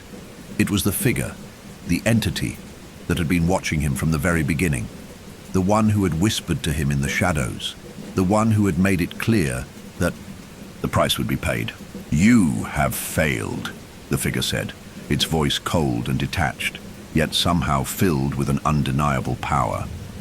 The creature holding Mr. White released its grip, stepping back as the entity moved forward, its eyes glowing with an unnatural light. The air around them seemed to thrum with energy, and Mr. White's heart beat wildly in his chest. "Father," Herbert's voice called out one last time. "Help me." But Mr. White knew. He knew that there was no saving his son now, no undoing the curse, no reversing the damage that had been done. His wish had destroyed everything, and the price? The price had been his son's soul. With a final, chilling laugh, the figure spoke again. "It is time to face the consequences. Time to meet the price you paid." And with that, the shadows closed in, and Mr. White was swallowed whole. When Mr. White opened his eyes again, the world had changed. He was no longer surrounded by the oppressive darkness, nor by the suffocating grip of the creature that had once been his son. He could feel something else, something new, deep within him, but he did not know what. His body felt as though it had been shattered, each part of him pulled in different directions by unseen forces. He had no sense of time, no understanding of where he was, only the hollow, gnawing feeling that something was horribly wrong. The first thing he noticed was the quiet, an unnatural stillness that hung in the air, thicker than the darkness had ever been. It wasn't the absence of noise, it was the wrongness of it. The silence seemed to press against him, as though it were not just an absence of sound, but a presence in itself. He could hear his own breathing, sharp and ragged in his chest, but it was as though his breaths were swallowed whole before they could escape. Where was he? He tried to move, to rise, but his limbs were heavy, stiff, as though his body were made of stone. He could barely turn his head, but when he did, he saw nothing. The room, if this was a room, was bathed in an eerie dim light. There were no windows, no doors, no clear way in or out, just the feeling of space, an endless empty void stretching in every direction. His vision swam, like he was trapped, beneath water. But he could not remember how he had come to be here. And then he remembered. The figure, Herbert, the creature, and the price. Mr. White's chest tightened at the thought. He had made the wish. He had wished for his son to return, and in doing so, he had torn open a rift, a door between worlds, a door that could never be closed. The consequences of that wish had crushed him under their weight, and now he was left in this void, this liminal space, a place where time and death had no meaning, a place where the price of his greed had left him stranded, alone. He tried to call out, but the words died before they left his mouth. No sound came, not even a whisper. His throat was dry, and the air around him felt thick and cloying. The silence was all-encompassing. It was as though the very fabric of the universe had ceased to exist, leaving only him and this endless, suffocating quiet. And then, far off in the distance, he heard something. A sound, a faint rustling, like the movement of leaves in a windless forest. It was barely audible, but it was enough to send a shiver down his spine. The sound grew louder, closer, and Mr. White's heart began to race in anticipation. He strained to see where the sound was coming from, but no matter how hard he tried, he could not discern the source. It was as if the sound was coming from all around him, from within his very mind, from the deepest recesses of his soul. "Help me." The voice was soft but unmistakable. It was the voice of his son, or at least it sounded like him. It was a whisper at first, a murmur from the farthest reaches of the void, but it grew louder, more desperate, and suddenly it was right in front of him. "Father." The voice trembled with fear, with sorrow, and with a deep, unrelenting need. "Please, and save me." Mr. White's heart twisted. It was Herbert, his son. He knew it was him. The voice was filled with such anguish, such raw emotion, that he could not help but reach out despite the growing sense of dread in his chest. "Herbert," he whispered, though the words were barely audible. He tried to move toward the voice, but his body refused to obey. It was as though something, some force, was holding him back, preventing him from reaching the one person who mattered most to him, his son. "Father, help me." The voice was nearer now, so close that Mr. White could feel it vibrating in his chest, deep within his heart. "Please, I can't breathe." The words sent a jolt of panic through Mr. White's chest. He could feel the weight of his son's plea pressing against him, his very soul pleading for release. He had to do something. He had to save him. But there was nothing he could do. "Herbert," he whispered again, this time with more urgency, his hands trembling as they searched for something, anything, that would give him the power to act, to move. His fingers brushed the cold, smooth surface beneath him, but there was nothing solid. No ground to stand on, no solid surface to grasp. The silence pressed harder, deeper, suffocating him with the weight of his own helplessness. His mind swam with fear and despair. What had he done? What terrible price had he paid? And what had he unleashed? "Help me." The voice was almost unbearable now, and Mr. White felt his chest constrict as though his very heart were breaking. He wanted to scream, to cry out, but no sound came, only the emptiness. And then, suddenly, it was gone. The voice, the presence, the desperate plea, it all vanished, just like that. The silence returned, even more oppressive than before. Mr. White was left alone in the void, the weight of the silence pressing against him, suffocating him. What had happened to Herbert? Where had he gone? Was he truly lost forever? A prisoner of the curse he had wrought? A deep, guttural laugh echoed through the emptiness, a sound that rattled the very core of Mr. White's being. It was not Herbert's laugh. It was the laugh of something far darker, far more ancient. The sound reverberated through the void, vibrating in his bones, in his soul, the figure, the entity, the one who had given him the cursed paw, the one who had warned him, the one who had made it clear that the price would be paid. "You thought you could escape," the voice said, its tone cold, detached, and dripping with disdain. "You thought that you could undo the damage, that you could fix your mistake. But there is no going back, Mr. White. Not now. Not ever." The words were like knives in Mr. White's mind. He could feel them cutting deep, digging into the raw, exposed wounds of his soul. There was no escape. He had wished, and now he would pay the price. Forever. "You were warned," the voice continued, its laugh still echoing in the emptiness. "You were given every opportunity to walk away. And yet you chose to bind yourself to the curse. You chose to seek a solution where none existed. Now, you will live with the consequences." Mr. White closed his eyes, though he knew it would make no difference. The darkness pressed against him from every side, suffocating him. He had no escape, no release. The weight of the curse had settled over him, an eternal, unshakable burden. And then, as if to punctuate the words, something new happened. A light appeared, faint at first, but growing brighter with each passing second. It was a soft, pale light, like the light of the moon filtering through thick clouds. It was not warm, not comforting, but it was there. Mr. White's heart fluttered in his chest as he strained to focus on the light. What was it? What did it mean? The light grew brighter still, until it illuminated the space around him, casting long, jagged shadows across the walls of the void. And within that light, he saw something. A figure.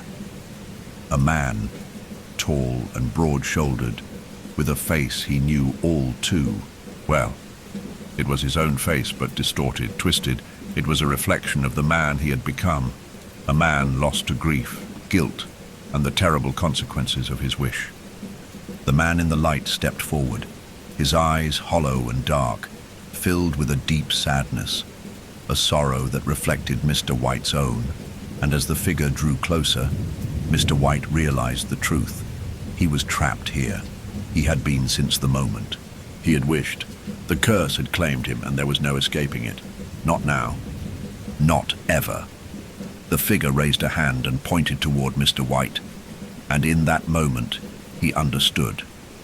This was the end. There was no redemption, no salvation, only the bitter, unrelenting consequences of his actions. He had tried to bring his son back, and in doing so, he had condemned them both. And now, they were bound together. Forever. The darkness around Mr. White pulsed with a new energy, a malignant presence that seemed to wrap around him like tendrils of smoke. The light from the figure, a distorted version of his own reflection, shone brighter now, casting grotesque, shifting shadows across the infinite void. The moment was heavy with an oppressive silence, suffocating in its stillness, as if time itself had stopped. And in that suffocating pause, Mr. White knew the truth had finally arrived. There would be no more warnings, no more chances to undo what had been done. The figure before him, a twisted reflection of himself, stepped closer, its movements slow and deliberate, as though savoring the moment. Its hollow eyes locked onto Mr. White's, an abyss of sorrow and regret that seemed to stretch deeper than the very void surrounding them. He recognized the sorrow in those eyes. It was his own. This was him. This was what he had become. What he had chosen to become by reaching for the poor, by wishing for his son's return. The figure's lips curled into a twisted smile, the expression grotesque on a face that mirrored his own, yet was somehow other. The face of a man who had been broken, corrupted by the very desire to undo death itself. "You cannot escape the consequences of your choices, Mr. White," the figure said, its voice a low, echoing whisper, like a murmur from the deepest corners. of the earth. It was a voice Mr. White recognized as his own, but now stripped of all warmth, all humanity. It was cold, emotionless, an embodiment of his own despair. "I never meant for this to happen," Mr. White whispered, his voice breaking. His throat was dry, each word coming out like a gasp. He felt as though his soul were being pulled apart by the weight of his own guilt, and the reality of the situation settled like a stone in his chest. The emptiness around him seemed to close in tighter, drawing him deeper into the abyss. The figure's smile widened, mocking. "And yet, here you are, trapped by the very thing you sought to control. Your son's soul is lost, Mr. White. It is gone. And you..." The figure's voice took on a dark, accusing tone. "You are not free, not by a long shot. Please, I didn't know," Mr. White pleaded, his hands shaking as they reached toward the figure, desperate for something, anything, to help him escape this nightmare. "I never meant to cause this. I just wanted my son back. I just wanted to see him again." The figure stepped forward again, its footfalls hollow, resonating in the empty space like thunder. It moved closer, so close that Mr. White could feel the chill of its presence in his very bones, a coldness that seemed to seep into his soul.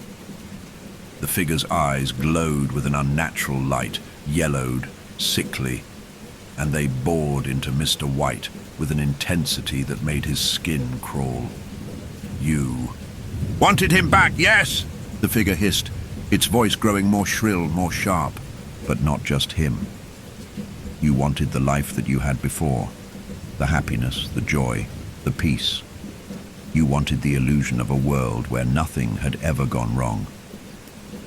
But the world is not kind to wishes like yours, Mr. White. It does not give back what has been lost. It only takes."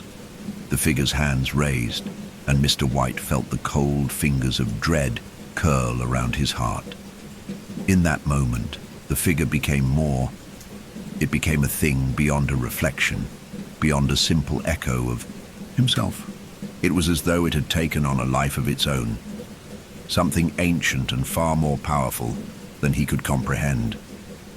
And as it spoke again, its voice seemed to distort and split, overlapping with 1,000 other voices, voices filled with pain, regret, and torment.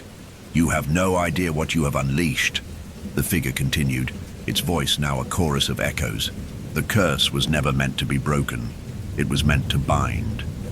It is a part of this world, a part of the darkness that feeds on the souls of those who dare to tamper with fate." The shadows around Mr. White twisted and writhed, as though they were alive. The ground beneath him felt unstable, shifting as though the very fabric of reality was crumbling. He stumbled, his legs unsteady beneath him, but the figure caught his gaze, pulling him back toward its eyes. The abyss within them threatened to swallow him whole. "I told you, Mr. White," the figure whispered, its voice now smooth, almost tender in its malice. "You cannot undo the past. You cannot make it right. And now, you will never escape what you have done. You are mine, as much as your son is mine." A sharp, painful scream tore through Mr. White's chest as the figure reached out toward him, its hand cold and cruel as it touched his face. The moment its fingers made contact with his skin, he felt a jolt of agony, a searing pain unlike anything he had ever known. It was as though his very soul were being stretched, torn apart, as if he were being drawn into the abyss with no hope of return. In that instant, he felt the weight of his choices, of his wish. It was not just the cost of bringing his son back, but the cost of defying the natural order. It was the cost of wanting too much, of reaching for something that was never meant to be. And as the pain intensified, as the darkness seemed to overwhelm him, Mr. White's mind flashed back to the moment he had made the wish. The desperate, reckless moment when he had taken the paw, when he had wished for his son's return. He had wanted to believe that the paw held power, that it could give him back what he had lost. He had believed in the illusion of control, But now, there was no escaping the truth. The paw had never been about granting wishes. It had been about binding the soul, about making a sacrifice. And now, that sacrifice had been paid in full. His son was gone, consumed by the curse, and Mr. White, he was bound to it now too. You took him from me, Mr. White gasped, his voice strained with the effort of speaking. You took both of us. The figure laughed, low, hollow, and mocking. No, Mr. White, you took him. You took your son's soul, and now you will pay. The price. Suddenly, the figure released him, pushing him back with such force that he stumbled and fell to the ground. The space around him seemed to ripple and distort as the light began to dim, the shadows growing longer, thicker, until they nearly swallowed him whole. In the distance, the sound of footsteps began again, the soft, rhythmic sound of something, or someone, moving toward him. But this time the footsteps were not alone. They were joined by others, many others, each step an echo of something far more ancient and malevolent. From the blackness, forms began to emerge, silhouettes of twisted shapes writhing and shifting in the dim light. The figures were distorted, their movements jerky and unnatural, as though they were marionettes being pulled by invisible strings. They wore faces that seemed familiar, yet utterly wrong, horrific, twisted versions of people long lost. Their features stretched and contorted into grotesque masks of despair. And as they moved closer, the air around them became thick with an unbearable sense of foreboding, of impending doom. Mr. White's heart raced. He tried to rise, to run, but his limbs were heavy, his body broken, as though it could no longer respond to his desperate will. The figures moved closer, their faces now visible, each one bearing the marks of suffering and loss. And then, among the crowd of wraith-like forms, Mr. White saw him. Herbert. His son's face was there, but it was not the face he had known. The boy's eyes were hollow, sunken, his skin pale and stretched tight over his skull. He was moving, but there was no life in him. There was no warmth in his gaze, only the same emptiness that had consumed everything else in this cursed place. Mr. White opened his mouth to call out, to plead for his son to come back, but the words were strangled in his throat. He felt the weight of the curse crushing him, suffocating him, pulling him into the darkness where he would never escape. Herbert's eyes locked onto his father's with a cold, unfathomable gaze. The boy took a step toward him, his movements slow and deliberate. And then, with a voice that seemed to come from the depths of the earth itself, Herbert spoke. "You did this, Father. You brought me here. You made the wish. And now, we are both trapped." The figures around them closed, in their forms becoming more solid, more defined, as the shadows seemed to pulse with malevolent energy. They were gathering around Mr. White and Herbert, trapping them in a circle of despair, the oppressive silence broken only by the sound of their slow, deliberate steps. Mr. White tried to speak again, to beg, but it was too late.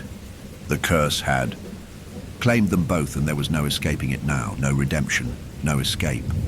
All that was left was the endless gnawing void, and the price. The price had been paid. You're deep into the story now, and the horrors are only escalating. If you're still with us, don't forget to like and subscribe. Tell us where you're listening from in the comments. Who else is staying up late to face this nightmare? Settle in. The terror continues. Story 2.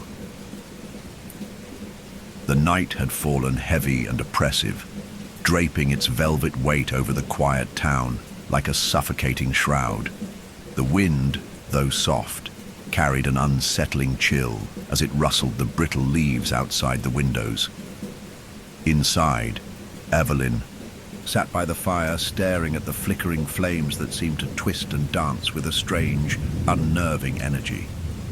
She was alone in the house, her parents long gone, and the silence that surrounded her felt suffocating.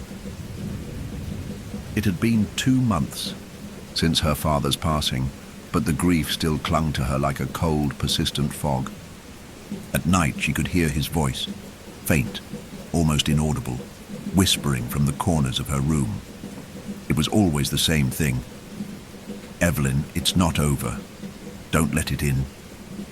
She'd assumed it was just her mind, unraveling from the weight of her sorrow, until tonight. The whispers were different. They weren't her father's voice anymore. This voice was darker, older, and it seemed to vibrate through the very walls, crawling beneath her skin. At first she tried to ignore it, convincing herself it was just the wind or the creaking of the old house settling. But as the shadows stretched longer and the room grew colder, Evelyn felt something stir in the air, a pressure that made her skin prickle. She glanced at the clock, 2:45 a.m. The hour had never seemed so eerily precise. The whispering came again, this time louder, clearer. "You shouldn't have stayed. It knows you're here." The words lingered like a rancid taste in her mouth. With trembling hands, Evelyn reached for the lamp, her breath shallow. Her eyes flicked to the hallway outside her room, where the darkness pooled thickly, as if something was watching, waiting. Something was wrong. The house felt different, alive, in a way that wasn't natural. The hairs on her neck rose as a faint, cold breeze brushed against her cheek. It smelled of damp earth and decay. She stood, heart pounding in her chest, and slowly approached the hallway, the floorboards creaking underfoot like the bones of the house itself, groaning in warning. Her fingers brushed the doorframe, but as she stepped into the hallway, she stopped. The whispering had stopped too. In the stillness, her heartbeat seemed deafening. The house was holding its breath.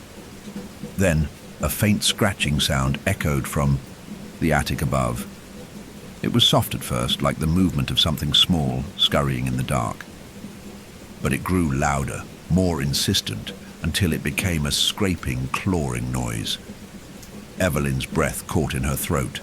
It sounded as though something was trying to claw its way down from the attic, desperate to escape. Her legs felt heavy, but she forced herself to move toward the stairs. The air seemed to thicken with each step, and the whispering began again, but now it was more of a hiss, guttural and malevolent. "Come closer. Come see. You've been waiting." Evelyn didn't want to, but her feet carried her forward, up the stairs to the attic door. She reached for the handle, but before she could touch it, a loud bang echoed from within, as if something large had slammed against the floor above. The door rattled violently in its frame. A shadow crossed the top of the stairs, something huge, dark and unnatural. It moved with terrifying swiftness, too fast for her to track with her eyes. And then the house went silent. The silence in the house was now suffocating. Evelyn stood frozen at the top of the stairs, her hand still suspended just inches from the attic door handle.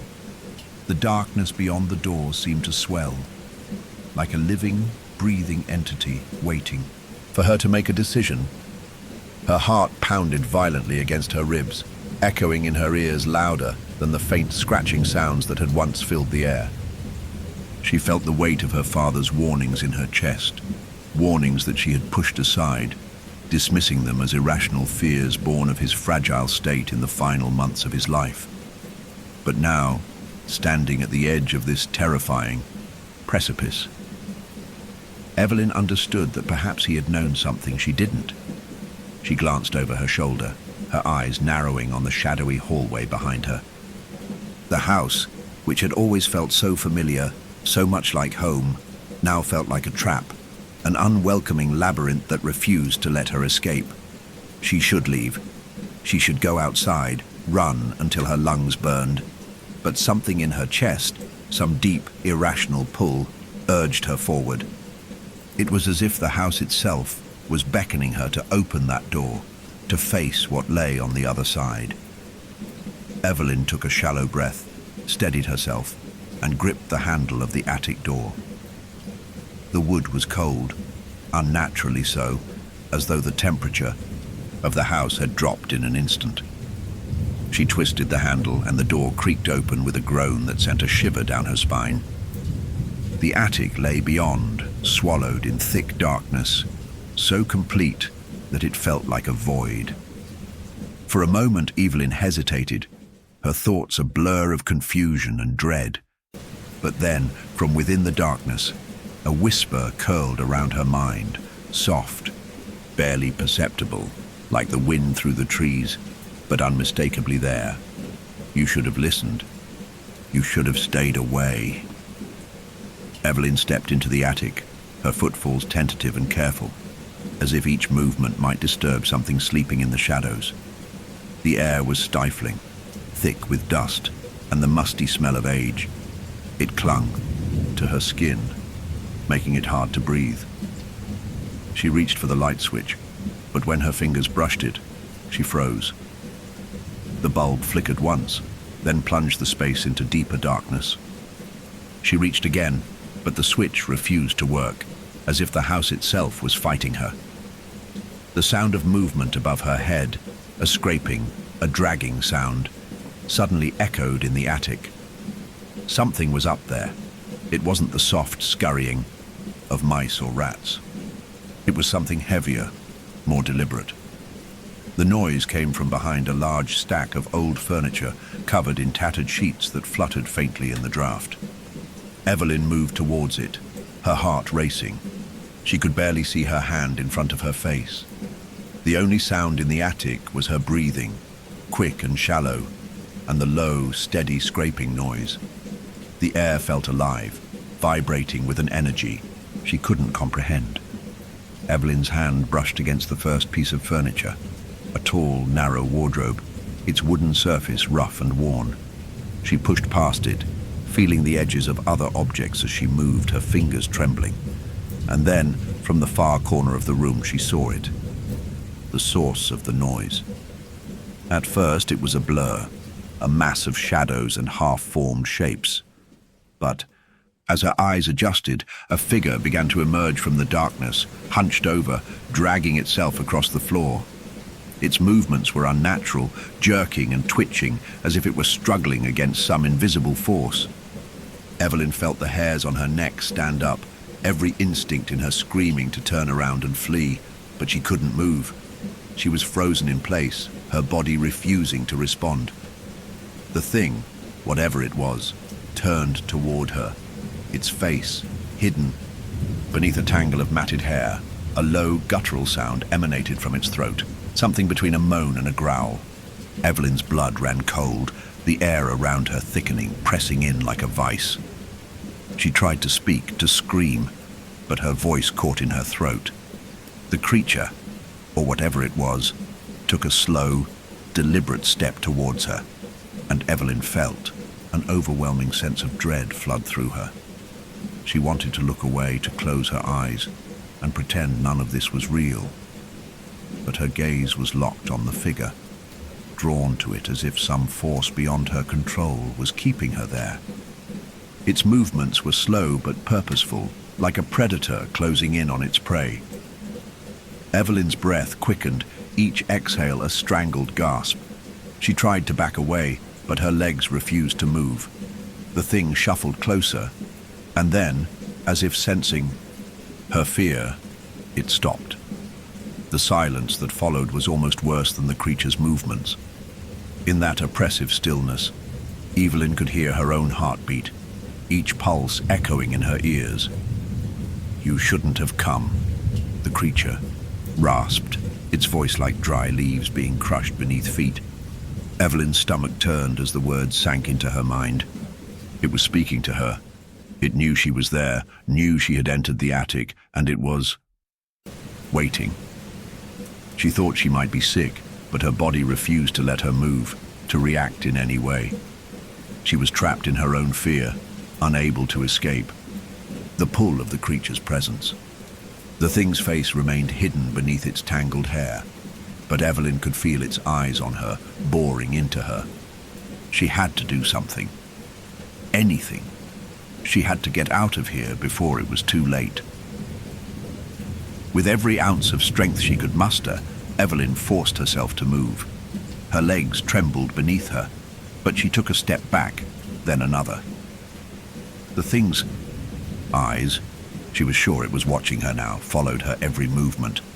Her breath came faster, her pulse in her throat. But just as she turned to run, a deep, hollow laugh echoed from the creature.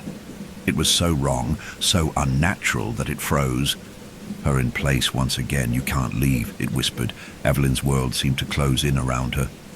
The air became thick with the stench of rot, and the temperature in the room dropped so suddenly that she felt her breath fog in front of her. She could no longer feel the floor beneath her feet, as if the very ground had dissolved into nothingness. There was no escape, no place to run. The attic was not just a room, it was a trap, and Evelyn had walked straight into it. Evelyn could feel the weight of the darkness pressing in from all sides, smothering the room until she could no longer tell where the walls ended and the shadows began. The creature's laugh still echoed in her mind, a hollow, unearthly sound that seemed to reverberate in the very marrow of her bones. Her heart raced in a wild, uncontrollable rhythm, thundering in her chest like a drum. She tried to scream, to run, but no sound escaped her lips, and her feet refused to carry her. It was as if the house itself had a hold on her, pulling her deeper into the suffocating grip of its ancient, malevolent power. The creature's presence was suffocating, an oppressive weight that pressed in on her from all directions. It was as if the very air around her was thick with something foul, something alive and wrong. Evelyn wanted to scream, to break free, but the shadows were thickening, closing in. She felt them creep closer, curling around her limbs, pressing into her skin, whispering into her mind. The creature was no longer the only thing in the room. The shadows themselves had become something else, alive, sentient, and hungry. "Why are you here, Evelyn?" The voice of the creature came again, sharp and clear, cutting through her panic. It was like nails scraping across glass, sending a jolt of fear through her entire body. I don't know," she whispered, her voice shaking. The words came, out ragged, as if the very air was suffocating her. The shadows seemed to grow in response, tightening around her like a noose. "You know," the creature hissed, its voice low and raspy. "You've always known." Evelyn's mind spun, desperately trying to piece together what was happening. The darkness, the creature, the shadows. They were all part of something far older and more dangerous than she could comprehend. It was like a dream, a nightmare that had come to life. But it was too real. It was suffocating her, clawing at her insides, filling her with an overwhelming sense of dread. She could feel the weight of the past pressing down on her, as if the house itself was alive and aware, as if it had always been waiting for her. "No," Evelyn gasped, her voice barely audible. "I don't understand. What do you want from me?" The creature's laughter echoed again, harsh and cruel. "Want? Oh, Evelyn, I don't want anything. You've come to me of your own free will. You've always been part of this." The words were like a slap to her face, each one sinking deep into her mind, reverberating in her soul. Always been part of this. It didn't make sense. How could she have always been part of something so horrific, so twisted? The more she tried to resist, the more the weight of the house's grip seemed to tighten around her. She could feel it, now. The energy of the place, dark and twisted, as if it had been feeding off of her since the moment she entered. But then, as if in a moment of clarity, a fragment of a memory surfaced. Faint, fleeting, but undeniable. The old house, her family's ancestral home. The attic, where she had played as a child. Her father's strange obsession with it. The strange way he would look at the attic door. The way he would always mutter to himself when he passed it. Evelyn had always chalked it up to his eccentricities, his paranoia after years of illness. But now she understood. Her father had known. The creature's words, "You've always known," echoed in her mind again. The realization hit her like a physical blow. This house, this place, was not just any house. It was a cursed place, tied to something ancient, something that had been waiting for her. She wasn't here by accident. She had been chosen, your father. The creature's voice broke through her thoughts, and Evelyn could hear a strange satisfaction in its tone. He knew. He tried to stop it. But in the end, he couldn't save you. No one can. The shadows thickened, swirling around her like living smoke. They pressed in on her, coiling around her ankles, her waist, her arms, until she felt as though she was being pulled downward into the very floorboards of the house. Her breathing became erratic as the walls seemed to close in on her. She struggled to move, but her limbs felt heavy, sluggish, as if something was holding her down, keeping her in place. The attic, the heart of the house, was a prison, a gateway, and she was its prisoner. She felt a surge of terror rise in her chest, but beneath it, something else stirred, a deep, bitter anger that had been buried for years, ever since her father's death.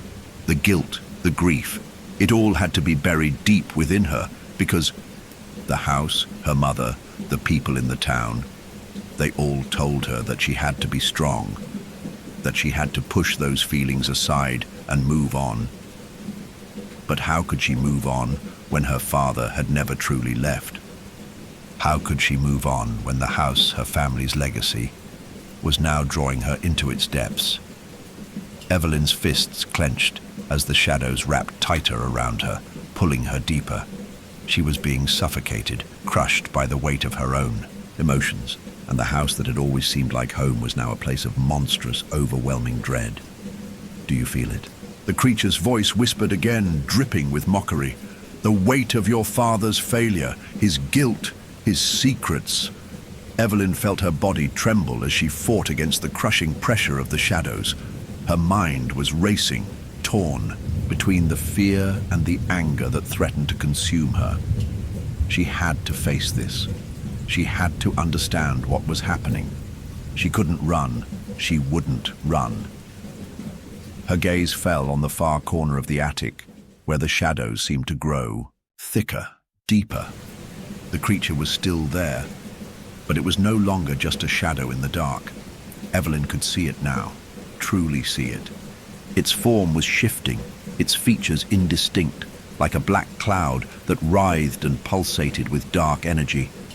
But beneath the cloud, something was becoming clearer, something that made Evelyn's heart race. A door she had never noticed before. A door that hadn't been there the last time she had entered the attic. It stood, half hidden behind an old, rusted filing cabinet, its surface smooth and cold. It seemed to glow faintly in the darkness, beckoning her. The creature sensed her attention shift, and its laughter echoed once more, this time shrill and high-pitched, as if it were mocking her. You think you can escape? You think you can run? There is no escape. But Evelyn didn't hear the creature's words. She was focused on the door. It was the only thing that mattered now. With all her willpower, she pushed herself forward, her legs unsteady beneath her as she fought the weight of the shadows. Her hands stretched toward the door, her fingers brushing the cold wood, feeling the subtle vibration that seemed to pulse from it. The whispers in the shadows grew louder, more frantic. The pressure on her chest intensified as she reached for the handle, her fingers trembling. And then she turned it. The door creaked open with a sound that was like the groan of an ancient beast awakening from a long slumber. The air that rushed from the room beyond was thick and heavy, carrying the stench of decay. The darkness on the other side seemed endless, like a hole that led into nothingness. But Evelyn didn't hesitate. She stepped through, crossing the threshold into the unknown. The door swung open with an agonizing creak, its ancient hinges protesting the movement as if it had been sealed shut for centuries. The air that flooded into the attic from beyond it was thick with the stench of decay, a nauseating mixture of mold and rot that stung Evelyn's nostrils and filled her lungs with an acrid taste. The room beyond was cloaked in an oppressive, almost suffocating darkness, and as she stepped forward, the temperature dropped sharply, each breath coming out in visible puffs of fog. The shadows seemed to stretch and shift in unnatural ways, like living things, rippling with a silent malevolence. Evelyn hesitated on the threshold, her heart pounding in her chest, her skin tingling with an electric sense of dread. The whispers from the shadows behind her had faded, but they hadn't left. They lingered, vibrating in her mind like a constant hum, distant, persistent, suffocating. They felt like memories, not her own, but someone else's, someone who had long since disappeared. She stepped forward, one foot after the other, her legs weak and shaky beneath her as if the very ground was pulling her down. The room was impossibly vast, stretching out into the dark like an endless void. She could barely make out the outlines of shapes, old furniture, stacks of boxes, forgotten relics of a time long past. The air was thick with dust, each step kicking up motes that hung in the light like tiny spectres of the forgotten. But there was something else, something more, alive. A hum, barely perceptible at first, vibrated through the very floorboards beneath her feet. It was a deep, resonating sound, as if the house itself were alive, breathing, groaning, whispering its secrets. The hum seemed to come from every direction, as though the room, the very house itself, was an entity, and it was speaking to her in a language she couldn't quite understand. Evelyn's breath caught in her throat, and for the first time since entering this nightmarish place, she felt the overwhelming urge to run. But her feet were frozen, rooted to the spot, her legs trembling with a fear she couldn't explain. "Evelyn?" The voice came again, distant but clear, like the wind, through a cracked window, rustling papers that had long since yellowed with age. It wasn't the creature that had spoken before. This voice was softer, more familiar, her father's voice. "Dad." Evelyn's whisper escaped before she could stop herself. Her hands trembled as she reached out into the darkness, her eyes struggling to focus on the shifting shadows. "Is that you?" The shadows before her seemed to twist and curl in response to her words. They began to coalesce, to form shapes, as if the very darkness were alive, moving toward her, pulling her deeper into its grasp. Evelyn stepped back instinctively, her heart hammering in her chest. But before she could retreat, she felt the floorboards beneath her shift. The ground seemed to give way, pulling her downward. She stumbled, falling forward into the room with a sharp gasp, her palms scraping against the rough wood of the floor. For a moment, the hum intensified, surrounding her like a chorus of voices all speaking at once, but no words could be made out. It was maddening, disorienting, the sensation of being pulled in all directions at once. And then, from the depths of the darkness, came a low, guttural sound, a growl, like something deep in the earth, ancient and hungry. Evelyn scrambled to her feet, her eyes wide with terror. The shadows around her swirled violently, as if something beneath the floor was awakening, something powerful and monstrous that had been buried for too long. The growling grew louder, echoing through the room like a beast stirring from its slumber, and Evelyn felt her breath catch in her throat. She backed up, stumbling over the uneven floorboards, her mind racing with 1,000 thoughts. What was this place? What was waiting for her here? Suddenly, a burst of light illuminated the room. A single flickering candle on a nearby table sputtered to life, casting long, wavering shadows across the floor. Evelyn froze. The light was so small, so insignificant in the vastness of the room, but it seemed to pierce the darkness, a fragile thread of hope in the suffocating gloom. She didn't know why she moved toward the candle. Perhaps it was instinct, or perhaps the strange pull of the house was too strong to resist. With hesitant steps, she approached the table where the candle rested, casting odd, warped shapes on the walls around her. As she drew closer, she saw something strange. Papers. Old yellowed papers scattered across the table. Pages from a journal, a book, or perhaps something else entirely. Her fingers trembled as she picked up one of the papers. The writing was jagged, uneven, as though it had been hastily scrawled, desperate. She squinted, trying to make out the faded ink. The words were difficult to decipher. The letters blurred. With age, but one thing was clear. The handwriting was her father's. Evelyn. "I've made a mistake," the first line read. "I should never have opened it. I should never have brought it back here." A chill swept through Evelyn as she read the words. Her hands clenched around the paper as the pieces of the puzzle began to fall into place. The house, the strange atmosphere, the whispers. It was all connected. Her father had known something.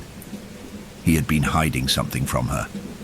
She could feel the weight of his secrets pressing down on her, and for the first time, she understood that his death had not been the result of natural causes. It had been something else, something tied to this place. The paper slipped from her grasp as her eyes scanned the rest of the page, her mind struggling to process the implications. It, her father had written. It had come back with him.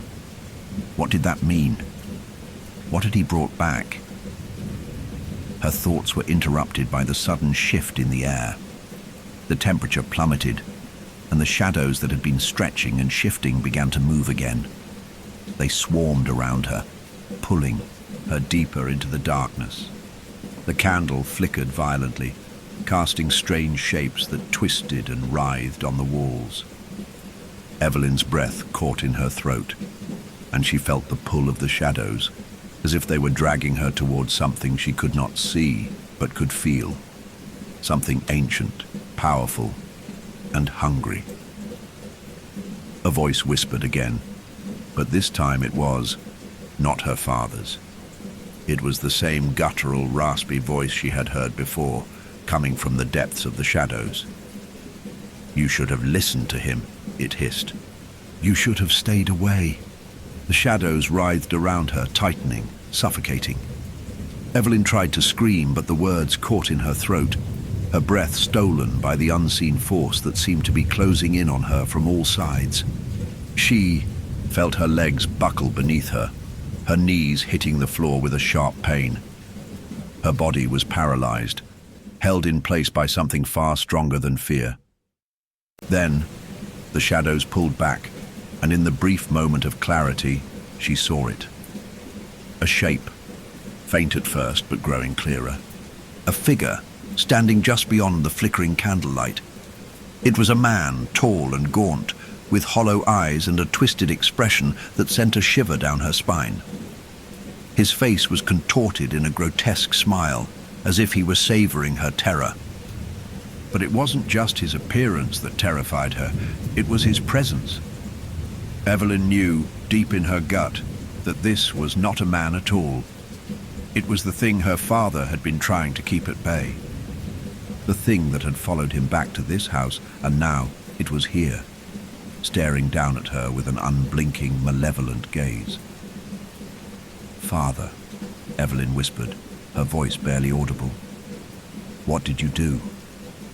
But the figure only smiled wider, and in that smile, Evelyn saw a reflection of herself. It was the smile of someone who had lost everything, someone who had surrendered to the darkness. Evelyn's pulse pounded in her ears, drowning out all other sound. Her chest heaved with shallow breaths, each one coming quicker and more erratic than the last.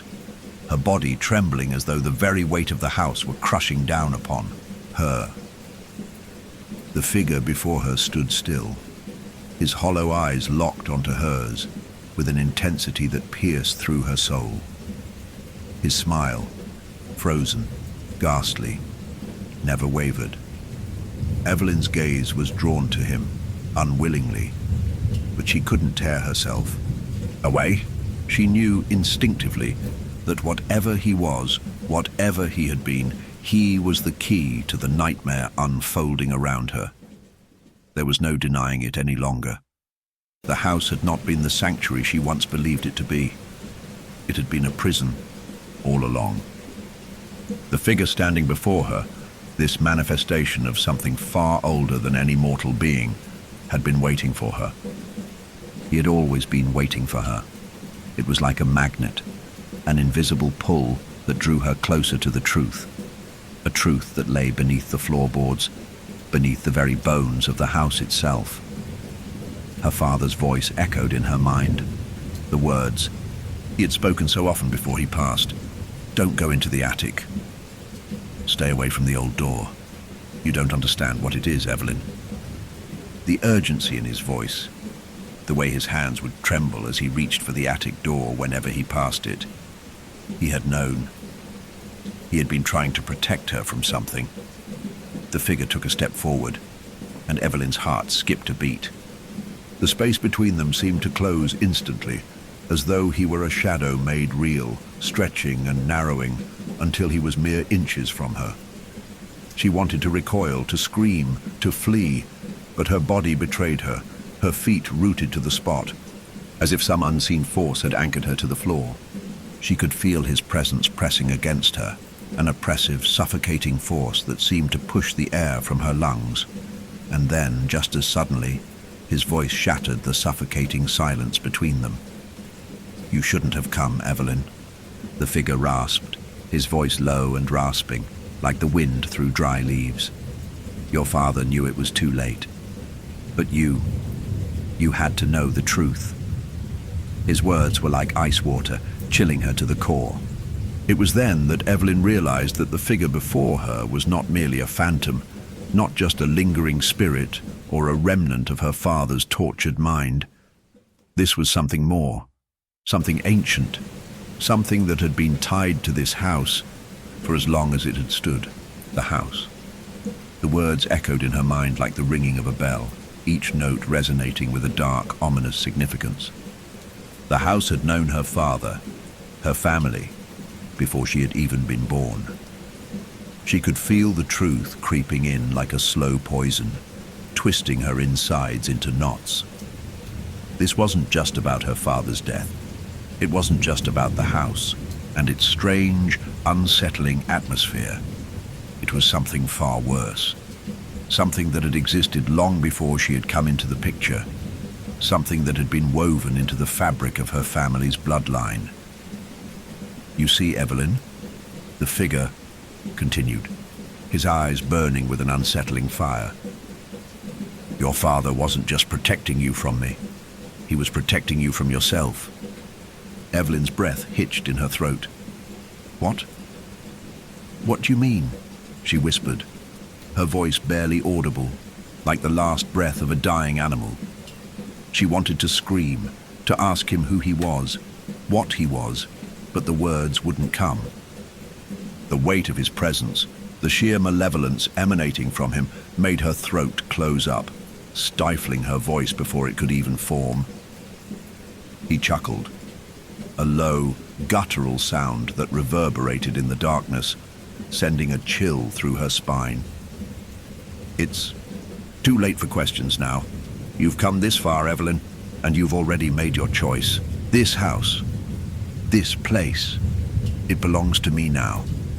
And you, my dear, you belong to it." The words struck like a physical blow, sending Evelyn stumbling backward. She collided with the cold, damp wood of the walls, her hands scrambling to find something solid to grasp onto. The house felt different now, as though it had come alive in the most horrific sense.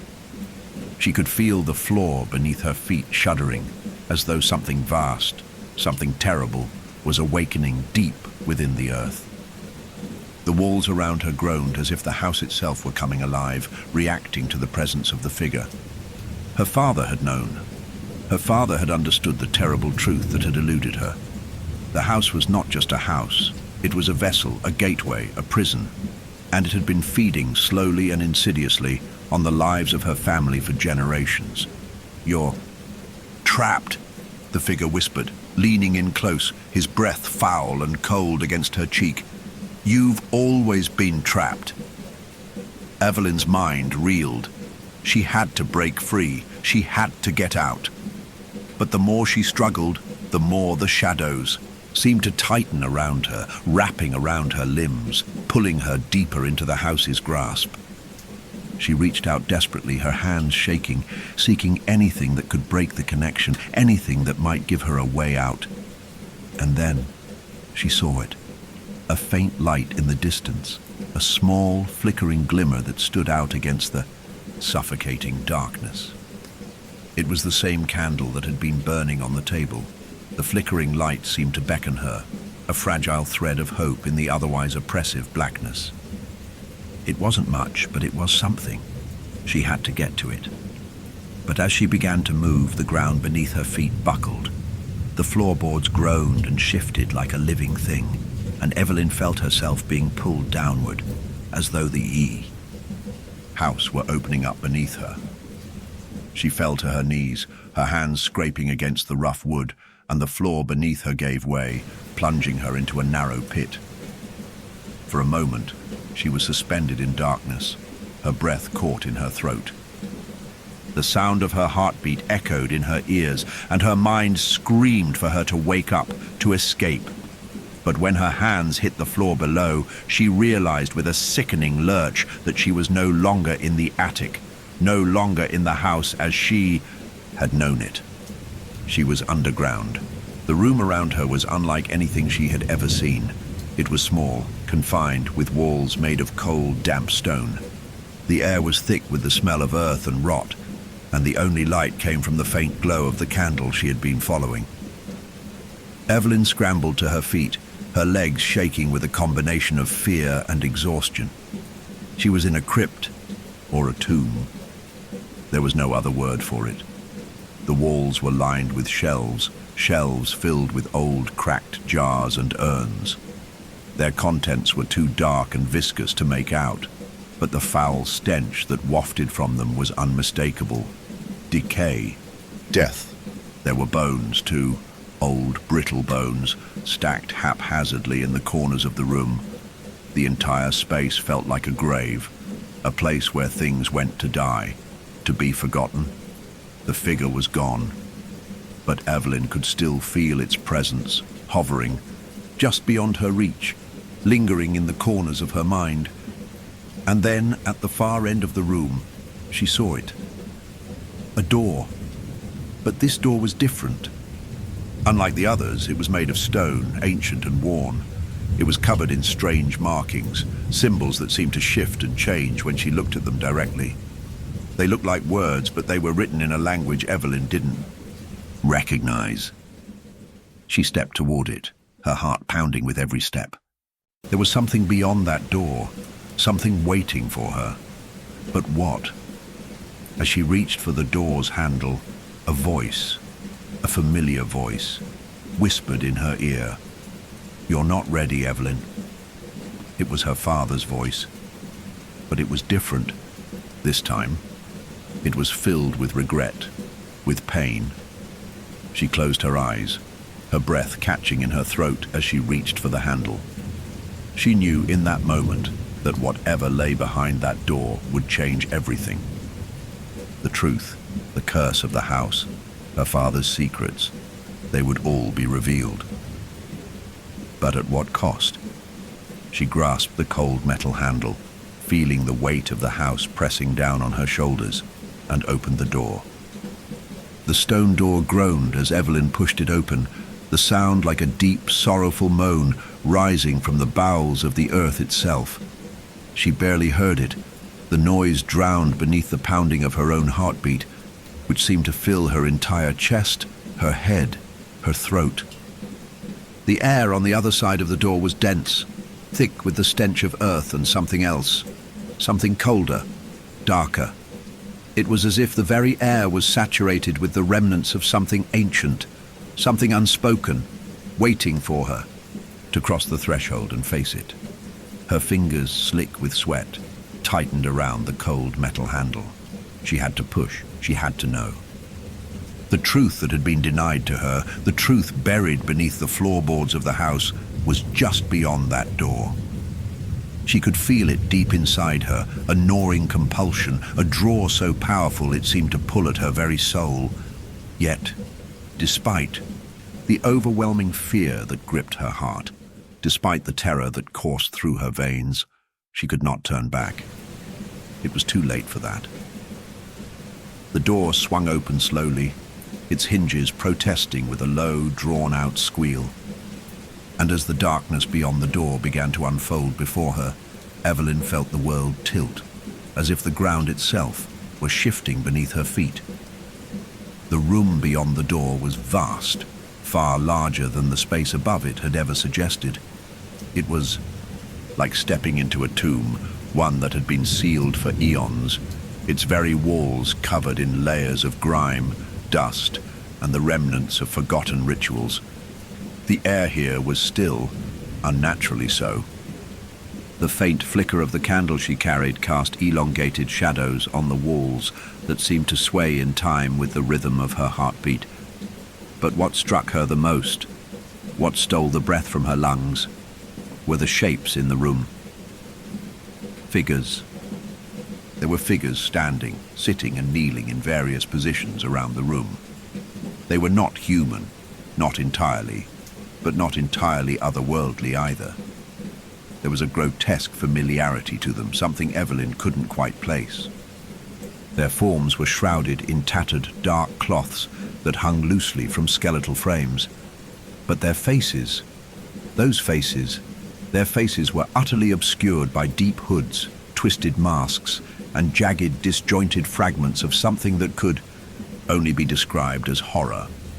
The room itself seemed to pulse, to breathe, to echo with the echoes of something long dead, something long forgotten. And yet, it still lingered here. Evelyn took a hesitant step forward, each movement weighed down by the sense that she was intruding on something that wasn't meant to be seen, something that could never be understood by the likes of her. She should have turned back. She should have fled when the door was still an option. But there was no going back now. Each figure, each person, no being, seemed to stare at her, their presence unsettling in ways that defied description. Their eyes, or rather, where their eyes should have been, seemed to shimmer with a strange, ethereal light, glowing faintly in the darkness. The walls around them were lined with symbols, ancient and grotesque. The symbols appeared to move, shifting and writhing as if alive, spreading across the stone like dark veins beneath the surface of the earth. Evelyn. The voice, soft and yet powerfully resonant, echoed from the far end of the room. It was deep, a voice that did not belong to any mortal man, and yet it carried an odd familiarity, as if it had always been with her. You've come. The time has come. The words vibrated through her, filling her very bones with a deep, hollow feeling. It was as if the voice came from within her, as if it had always been a part of her. The room seemed to close in around her, the shadows stretching longer, darker, as though the very darkness sought to devour her. The voice came again, but this time it was clearer, more direct. It is your heritage, your inheritance. This is who you are. This is what you were always meant to become. Evelyn's legs felt weak, but she forced herself to stay standing, to remain upright. Every instinct in her screamed for her to run, to turn and escape this place, this reality, this fate. But it was already too late.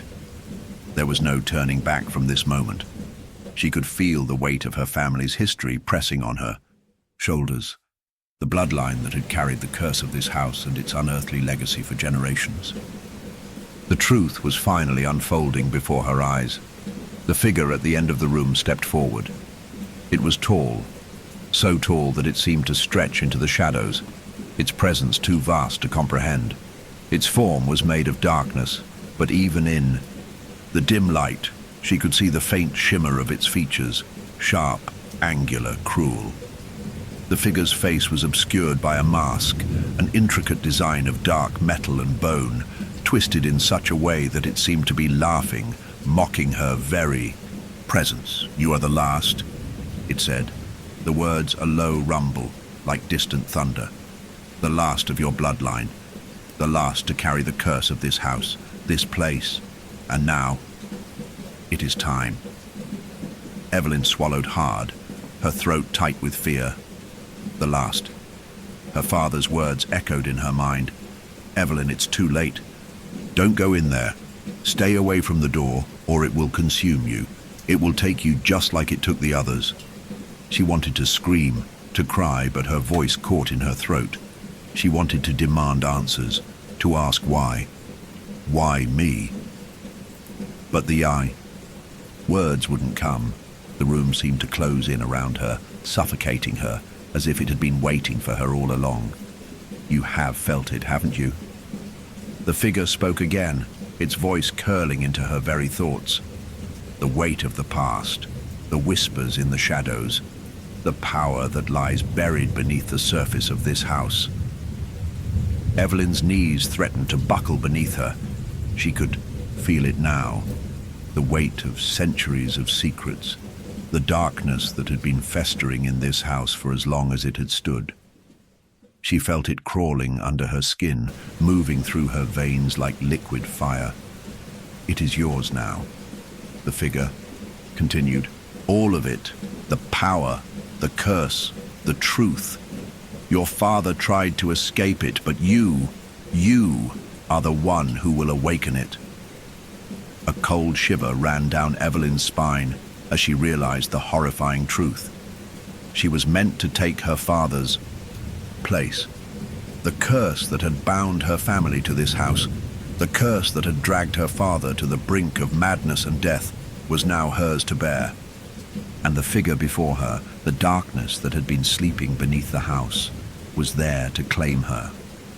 The walls around her seemed to tremble as the figure raised its hand, and Evelyn felt a surge of energy, raw, violent, powerful, flow through her, filling her mind with visions of the past.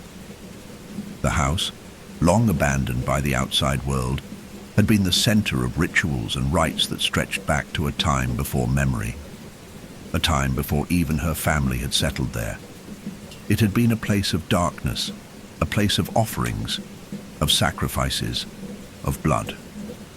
The walls held memories of those who had come before her, those who had been consumed by the house and its hunger for power. And now it was her turn. "You will become one with the house, Evelyn," the figure said softly, its voice like a lullaby. "You will become part of it, just as your father did, just as all of your ancestors did. You will feed it. You will serve it." A cold, unnatural fire spread through Evelyn's chest, her breath coming in shallow gasps as the power surged through her veins. She could feel it now, the ancient energy awakening inside her, turning her blood to ice, turning her heart to stone. The room was no longer just a room. The house was no longer just a house. It was a living thing, a thing with teeth and claws, a thing that fed on its own, a thing that could never be sated. And as the darkness closed in around her, Evelyn understood that there would be no escape. Not for her, not for anyone. She had become part of it. She was the last, and now she would feed. The air in the room felt thick and suffocating, like the very atmosphere had been poisoned by the weight of centuries of dark history. Evelyn could feel it pressing on her, an oppressive force that seemed to seep into her skin, into her very bones. The stone walls around her seemed to close in, and the shadows that clung to the edges of the room twisted like living things, creeping toward her. She could still hear the faint hum, that strange vibration deep within the earth, as if the house itself were alive, breathing, watching her every move.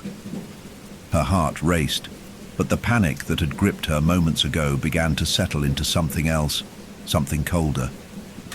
She could feel it, a pull, A connection to the house, a connection to the darkness that now flowed through her veins like liquid fire.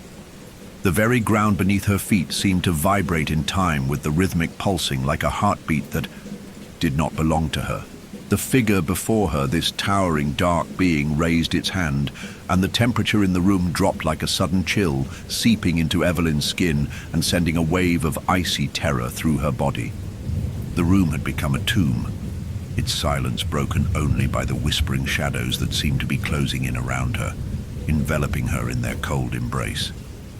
"You have already chosen, Evelyn," the figure intoned, its voice soft, but every word carrying an unshakable certainty. It was as though this moment had been planned long before her birth, long before she had even known the true nature of the house. "You are no longer a part of this world. You are bound to it now." Evelyn's stomach churned and she felt a cold sweat break out across her forehead. No longer a part of this world. The words rang in her ears like an ancient prophecy. She had thought she had come here seeking the truth. But now, in this terrifying, soul-shattering moment, she understood that the truth was not something she could understand or escape. It was a fate that had already been sealed. The figure took another step forward, its footfall slow and deliberate, like the movement of a predator closing in on its prey. Evelyn wanted to back away, but her legs felt rooted to the spot, as if the very floorboards had grabbed hold of her, preventing her from moving.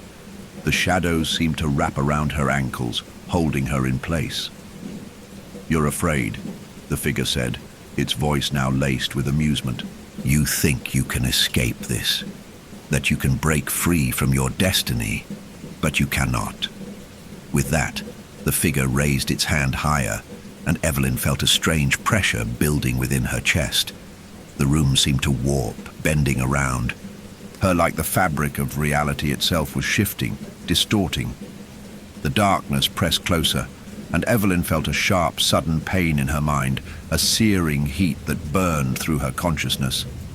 "You've always been the key," the figure continued, its voice no longer a simple echo in the room, but now it seemed to resonate inside her very thoughts. "Your bloodline was always meant to feed the house, to nourish it. Your father knew it, and now you do too." Evelyn's breath caught in her throat as she staggered forward, the force in her chest tightening until it became unbearable. She could feel the darkness pulling at her, tugging at her insides. The walls seemed to pulse with an otherworldly rhythm, the very stones alive with an ancient power that seemed to reach into her soul, twisting and changing it. "No," she gasped, her voice trembling with disbelief and fear. "This isn't me. I can't be part of this. I can't be." "You are already," the figure responded coldly, its eyes now gleaming with an unsettling satisfaction.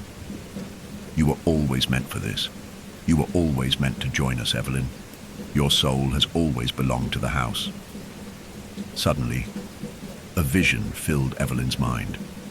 The shadows around her seemed to dissipate for just a moment, and in that brief space, she saw a vision of her father, his face pale and twisted with fear.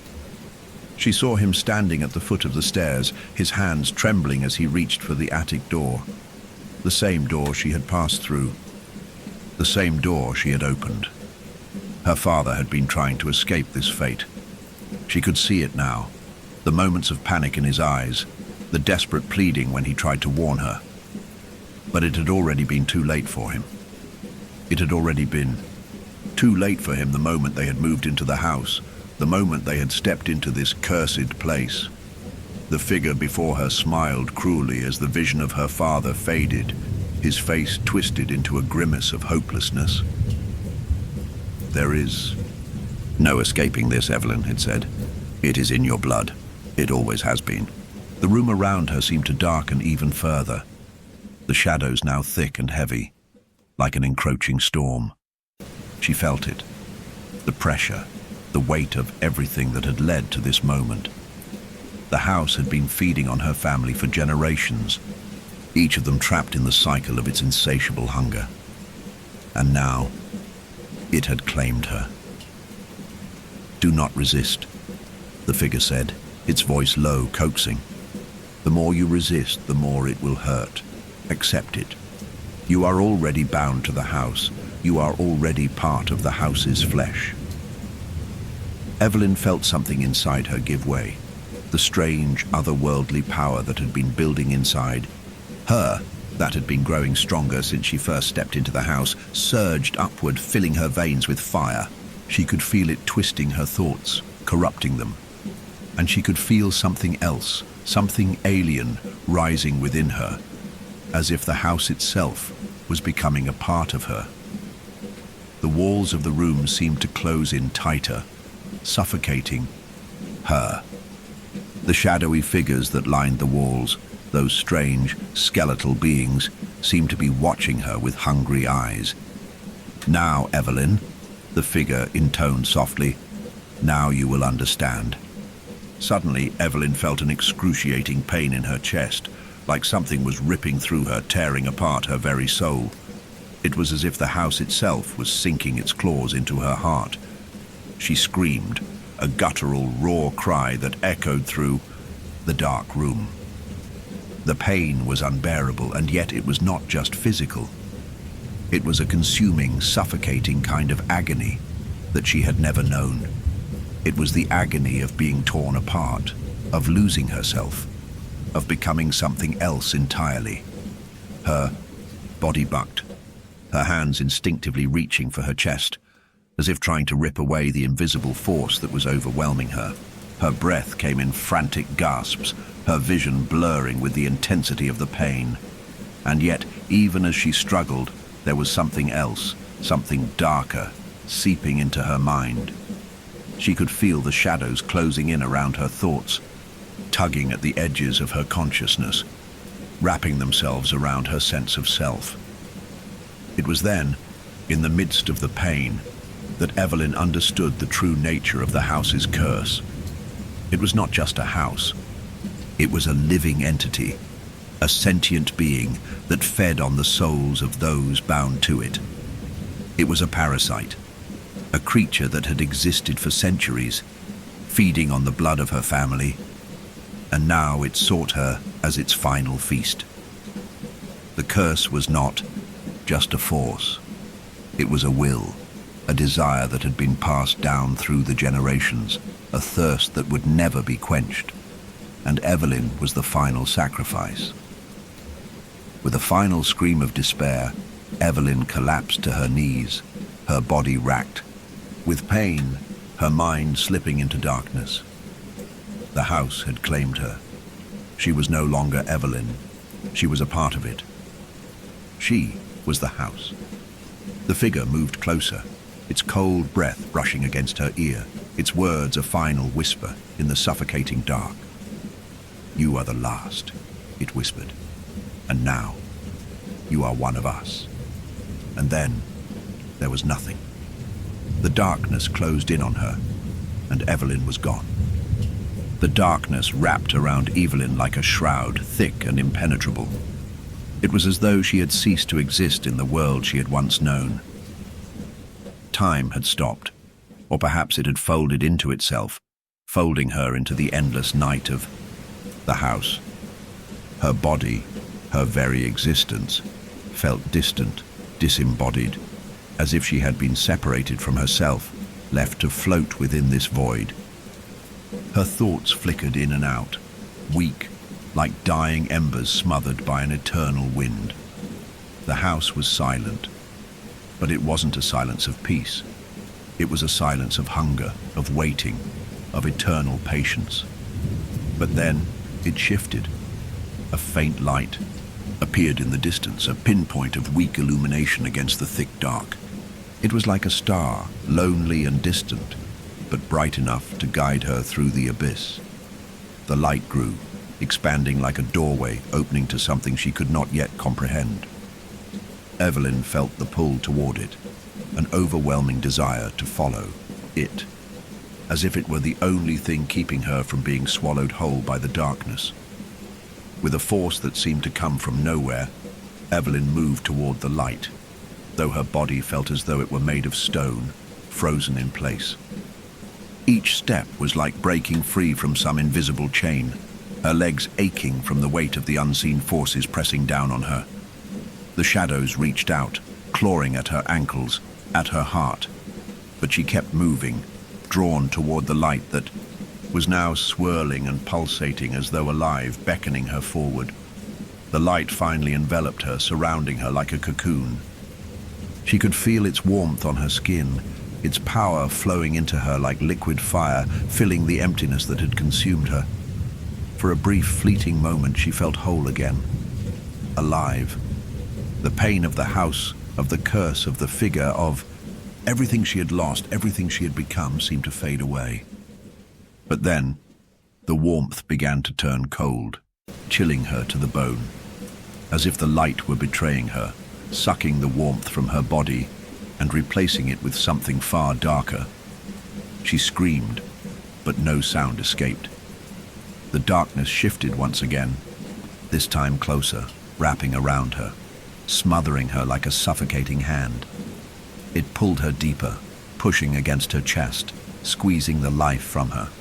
Her heart raced, but the thumping felt hollow, distant. The shadows closed in, and the light, once so bright, now flickered, struggling to remain. Evelyn gasped as the darkness threatened to engulf her, and for the first time since she had entered the house, she felt the terror of truly losing herself. She was no longer Evelyn, the girl who had walked through those doors with questions in her mind, with curiosity, with an unknowable hunger for truth. No, she was something else. She was a part of the house. She was bound to it, and it had consumed her. Her family's legacy, the curse, the dark being in the room. It had all been part of the plan. She was the final piece. And now there was no escaping it. But then, the floor beneath her feet began to shift. It groaned, as though it were a living entity, and for a brief, unbearable moment, Evelyn felt the distinct sensation of falling. Falling through a hole that was not quite a hole, a space between worlds, between times, between souls. She fell and fell, but instead of hitting the ground, her body was pulled into a strange, suffocating vacuum. There were no walls here, no shapes. Just an endless descent, an infinite tunnel of nothingness. Her thoughts swirled, fragmenting, each memory slipping through her fingers as though they had never been hers to hold. Her father's face, the house, the figures, the shadows. The house, it all blurred into one entity, one thought, one endless scream that reverberated through the void. And then, just as suddenly, there was stillness. The stillness wasn't peaceful. It wasn't comforting. It was the stillness of waiting, of watching, of being watched. Evelyn was suspended in the air, no longer falling but no longer standing. She could feel the oppressive weight of the place, the weight of everything it had swallowed and held, buried in the dark corners of time. The house was there, beneath her, above her, around her. Its presence was an unspoken truth, one that needed no words to be understood. Evelyn. The voice came again, but this time it was different. It was not the figure that had spoken before. It wasn't a dark, echoing voice that came from outside her, but from deep within, a part of her that she hadn't known was there. The voice was soft, familiar, and infinitely sad. It was her father's voice. Evelyn. He whispered again, but now it was not just a voice. It was a memory, a feeling, a presence.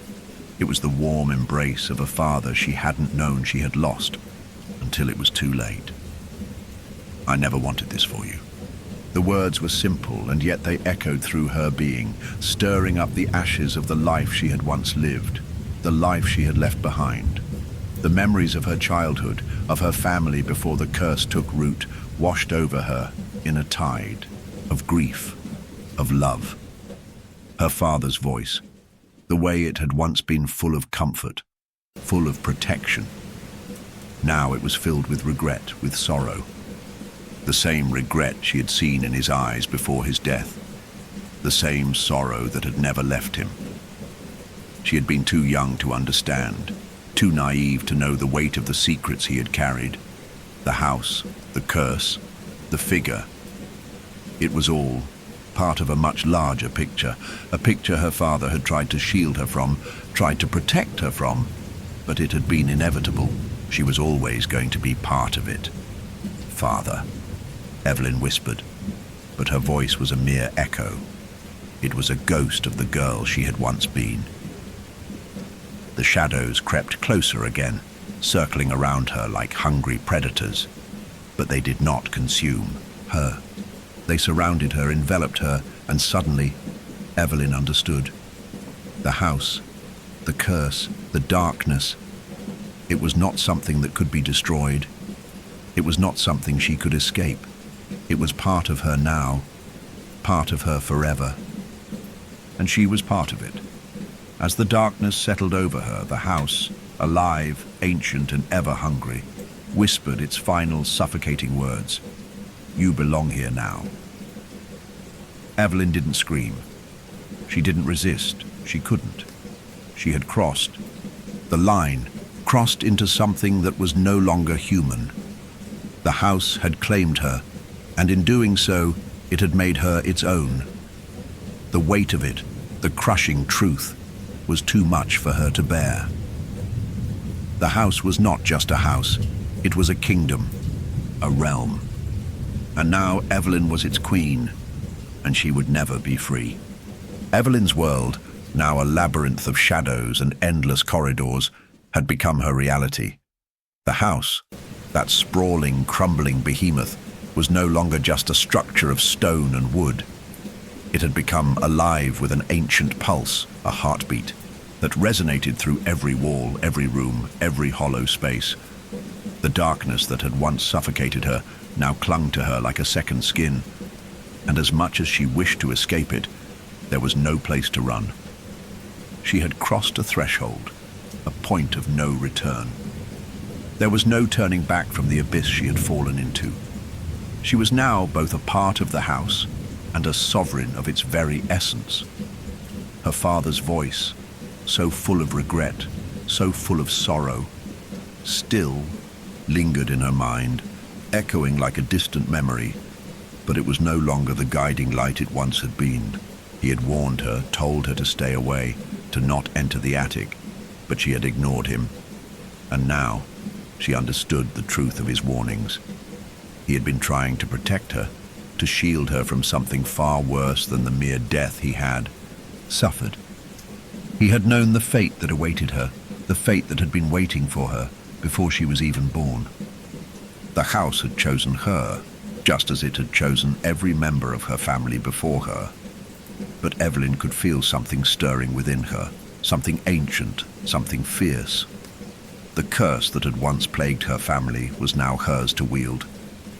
She could feel its power rising within her like a torrent, dark and unstoppable. The house had claimed her, yes, but she would make it her own. She was no longer the frightened girl who had once sought answers. She was the one who had become the answer. She was the key to unlocking the house's power, and she would use it to shape the very world around her. The house, for all its vastness and shadows, had a strange, oppressive stillness about it. Every step she took in the darkened halls felt like she was walking on sacred ground, a place where even time had no hold. She wandered, aimless at first, but with each step, she grew more attuned to the house's pulse, more aware of its shifting presence, its living essence. The walls themselves seemed to breathe with her, moving with a life of their own, and the shadows had become her allies, slithering and curling around her, whispering their ancient knowledge, their ancient hunger. Her father's passing had been the beginning, but now the house had taken root in her soul. She had become its new queen. The very essence of it was inside her, weaving its dark magic into the fibers of her being. she was not the only one to have been chosen. Her ancestors had been the house's willing servants, its dutiful feeders, its keepers. Now it was her turn to fulfill that role. The price had been paid. But even as the power surged within her, something else gnawed at the edges of her thoughts. A restless unease, like an itch beneath her skin. The house was not a mere place. It was a prison, one that had been forged in blood, in sacrifice, in endless cycles of death and rebirth. The power it offered came at a terrible price, a price that had been exacted from her family for generations, and now it was her turn to pay. The curse, that weight of history, had been passed on to her, yet in her heart there was a growing seed of rebellion, a defiance that whispered through her thoughts like the wind that howled outside the house's crumbling walls. Was there really no escape? The power that had claimed her, the force that had consumed her family for centuries, could she control it? Could she break the cycle? Or would she, like her ancestors before her, become another soul trapped in the endless hunger of the house? The house, though alive, though ancient and eternal, was not invincible. Evelyn could feel its weaknesses, its cracks, the moments where its walls seemed to tremble with the shifting of centuries of accumulated suffering. She had learned over time the language of the house, the way it communicated with her through the shadows, the walls, the very air.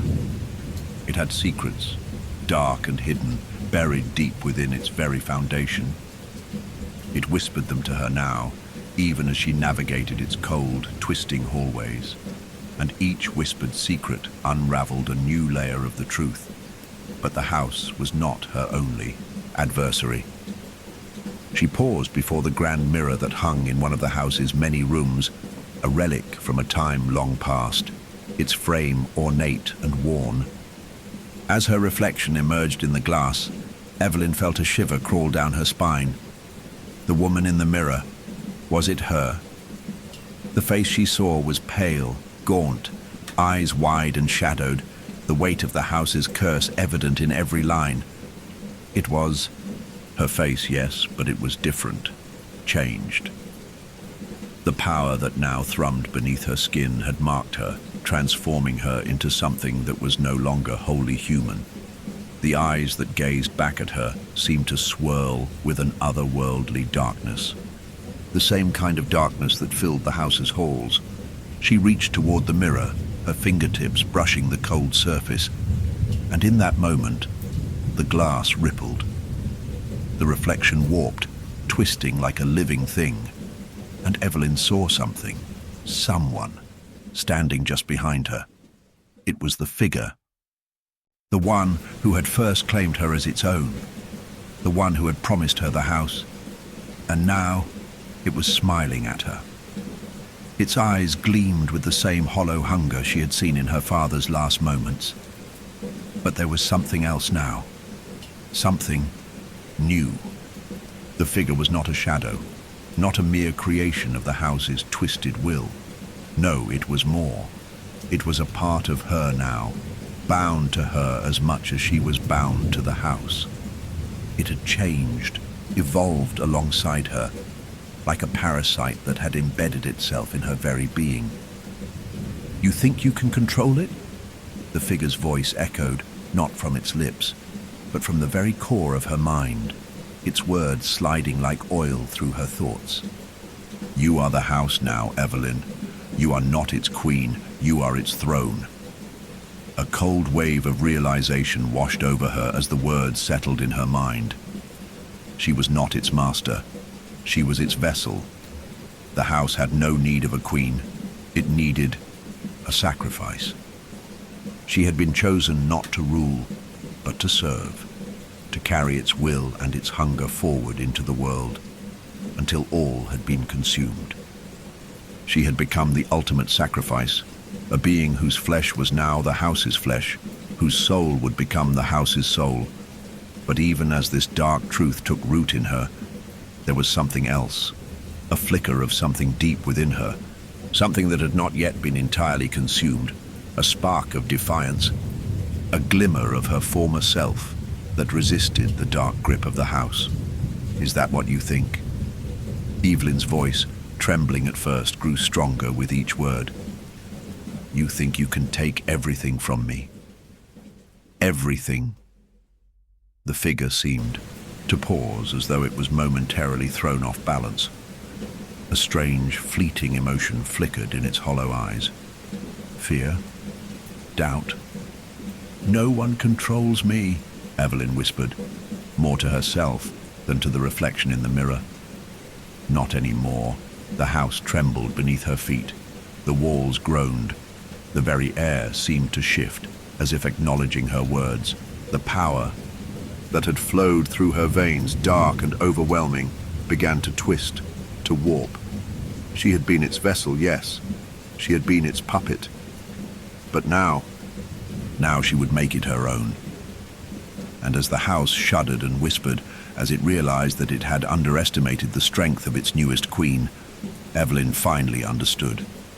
The house did not just feed on flesh, it fed on the will. And she, now, was more than just a vessel. She was its undoing. The darkness that had once claimed her, that had once sought to consume her soul, was now a force she could wield. She was not its prisoner. She was its end. The house trembled beneath Evelyn's feet. She could feel its ancient pulse quicken, as if it were a living entity that had just realized it had been wounded, deeply, irrevocably. The walls groaned in protest, the air thick with the scent of old wood and rotting stone. The shadows, once her allies, now recoiled as if they were the ones who feared her. Evelyn stood tall amidst it all, her chest heaving with every breath, her mind swirling with the power that surged through her veins. The house, once her prison, now felt like something beneath her, something she could control. She was no longer the helpless girl who had wandered through its dark halls, searching for answers. No, she was its undoing. For the first time she could hear the house. Not its whispers, not its hunger, but its pain. The deep, guttural groans from its very core. It was a sound of anguish, of something ancient being undone. She felt its terror like an electric current running through her, buzzing and crackling, a desperate plea for survival. The walls shuddered once more, and for the first time since she had entered, Evelyn felt something other than fear. She felt power, an overwhelming, unshakable power that had been growing inside her since the moment the house had claimed her. Evelyn raised her arms, the dark energy swirling around her like a storm, twisting and writhing, each movement a manifestation of her fury. The shadows, those things that had once tried to swallow her whole, now bent to her will. She could feel them pulse in time with her heartbeat, feel them coil around her like serpents waiting for her command. The house had made the mistake of believing that it could consume her, that it could turn her into a puppet, a mindless vessel, for its insatiable hunger, but she had learned its secrets. She had embraced its darkness, and now she would use it. She closed her eyes and let the power build within her, the surge of energy expanding like an unstoppable tide, flowing through every inch of her. She could feel the walls, the rooms, the very bones of the house trembling under her touch. It was as if the house itself had become part of her, its foundations shaking in terror and recognition. It was afraid, but she, Evelyn, was no longer afraid. "Do you feel it, house?" she whispered, her voice a sharp blade cutting through the thick silence. "Do you feel how it ends? You cannot feed on me anymore. You cannot control me." The shadows roiled around her, as if the house itself was screaming, trying to reach out, to pull her back into the abyss, but Evelyn was unyielding. The darkness that had once suffocated her, had once threatened to swallow her whole, was now her weapon. She was no longer its prisoner. She had become its judge, and as she turned, her eyes narrowed, cold and resolute. She realized that the house, for all its power, had underestimated the one thing it could not grasp: her will.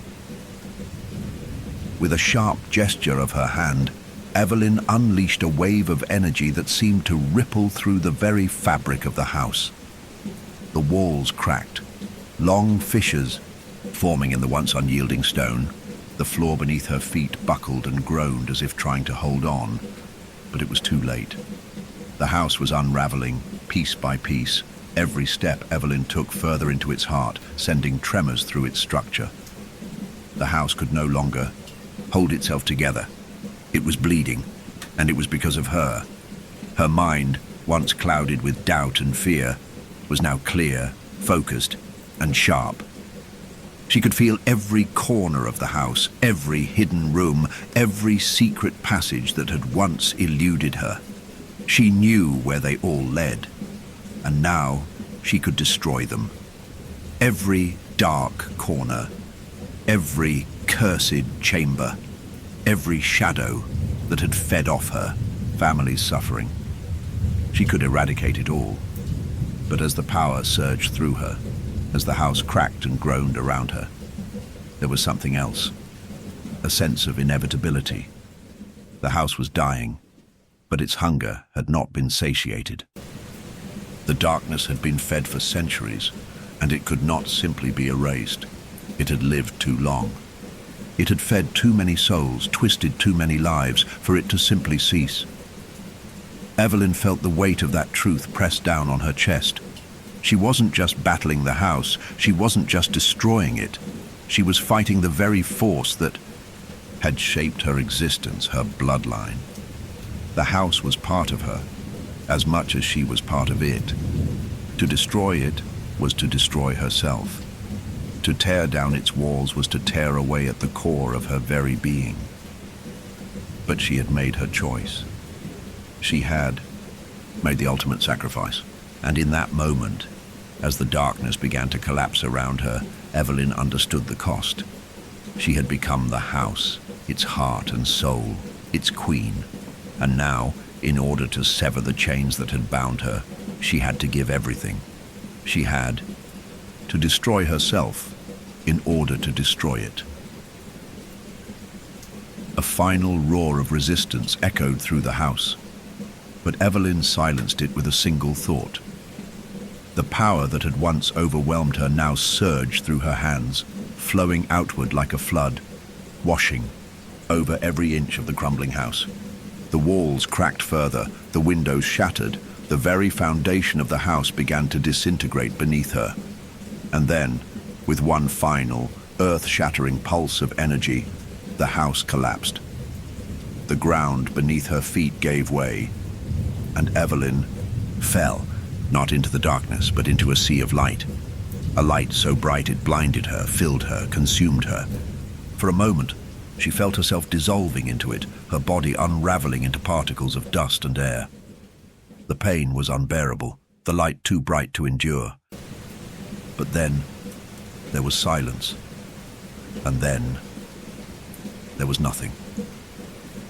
When Evelyn opened her eyes again, she was no longer in the house. The light had faded, and now there was nothing but an endless horizon of darkness. No walls, no shadows, no power. There was only her, only Evelyn. For the first time in what felt like forever, she could breathe. The weight of the house, of its curse, was gone. The hunger that had consumed her family, that had driven them to madness, had been destroyed. She was free. But was she truly free? The question lingered in her mind like a whisper in the wind. The house had died, yes. But in doing so, it had left behind something that could never be erased. The house had shaped her. It had shaped her bloodline. It had left its mark on her soul. The world around her was silent, still. She felt no fear. She felt no regret. She felt peace. For the first time in her life, Evelyn felt a sense of finality. The house, the darkness, the curse, everything had come to an end. And now, She was nothing but a memory. A final chapter in a long and tragic tale. As she stood in the infinite void, Evelyn knew one thing for certain. She was free. But the house would never truly be gone. It would live on in her blood, in her very essence. It was a part of her, and always would be. The house, after all, was not just a building, it was a force. A dark, insatiable force. And though it was gone from the world, it would always remain within her, buried deep in her soul, a queen, a prisoner, a shadow. And now the house had passed its throne to her. Evelyn stood in the cold void, a silent witness to the aftermath of the house's destruction. The ground beneath her was an empty expanse, stretching out infinitely, like a blank canvas, unmarred by the ravages of time. The house, once so vast, once so full of hunger and death, was gone, or so it seemed. She could still feel its weight, its presence, pressing down on her chest, as if its very essence had seeped into her bones, leaving a mark that could never be erased. The air around her was still, eerily so. She felt no wind, no warmth, just an unyielding emptiness that seemed to stretch in every direction. At first, she thought she might be free. The house had fallen, its walls crumbling into dust and memories. She had destroyed it, dismantled it piece by piece, erased its foundation from the earth. She had torn it apart with the very power it had tried to use to consume her. She should have been liberated. But the question lingered. Was she truly free? Her reflection from earlier, the hollow eyes in the mirror that had mirrored her transformation, still haunted her thoughts. She had severed the ties that bound her to the house. Or had she? Perhaps the house had never truly been bound to the walls of the crumbling mansion. Perhaps it had always lived in her, fed by her blood, by her fear, by the ancient lineage that had walked the same cursed path for generations. Her family had been bound to it, just as she had. Her blood had been intertwined with the house's power. It had claimed them, and it had claimed her. But as she stood there, in the boundless nothingness, she could feel something change, subtle but undeniable. Her body was no longer just hers. The house's death had not freed her as she had hoped. It had transformed her. The power she had once used to destroy the house was still within her. But now, it had become a part of her soul, an indelible imprint on her very being. She was no longer just Evelyn. She was something else. Something born of the house. Something born of its curse. For a moment she feared she might be losing herself, becoming a shadow of the very thing she had tried to destroy. But then, a soft whisper rose from within her, like the faintest murmur from the deepest corners of her mind. "You cannot escape me," it said, and though the voice was soft, it carried the weight of an ancient power, one that she knew all too well. "You were always mine." The realization hit her like a cold, sharp blade. She had been part of the house from the beginning, just as the house had been a part of her. The power that flowed through her veins was not just hers. It was the house's, the curses, passed down through generations. It was bound to her, just as she was bound to it. The house had fed off the lives of her ancestors, just as it had fed off her father's fear, his despair. It had fed on her soul, her very essence, and now she was the house's new vessel. She had thought she could destroy it, thought she could free herself from its grip. But the house wasn't a physical thing. It wasn't a building that could collapse into rubble. No, it was a force, a presence, an eternal hunger that could not be satisfied, and she had taken its place. For a brief moment, Evelyn closed her eyes and let the weight of this truth sink in. She was no longer a woman, no longer a girl who had once entered that house seeking answers. She was its queen, its ruler, its heart and soul. The darkness had not been eradicated. It had merely shifted. She was now the keeper of the house's hunger, the one who would feed it, who would guide it. But with this realization came something else, the power to shape it, to mold it.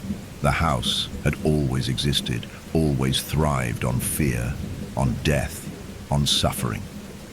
But it didn't have to be that way. She had the power to change it. She had the power to use the house's endless hunger for something else, something greater. She opened her eyes, and before her stood a figure. No, it wasn't a single figure. It was the countless spirits of her ancestors, those who had lived and died within the house, those who had become one with it. They were standing before her, their faces twisted in sorrow, regret, and longing.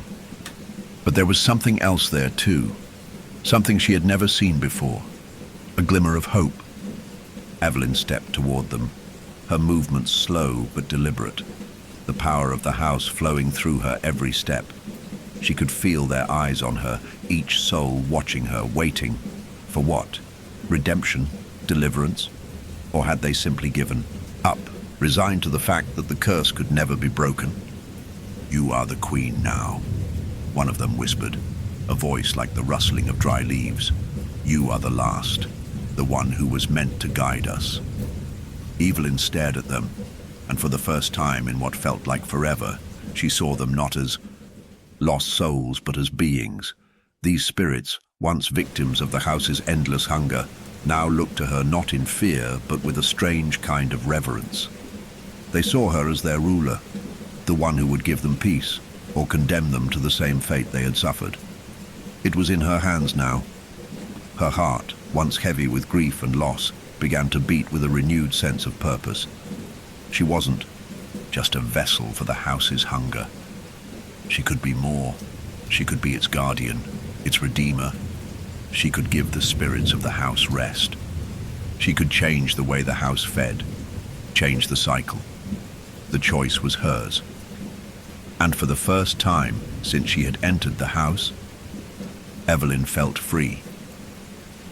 She looked at the spirits around her, their faces still twisted with the remnants of pain, and she whispered words that were both a command and a plea.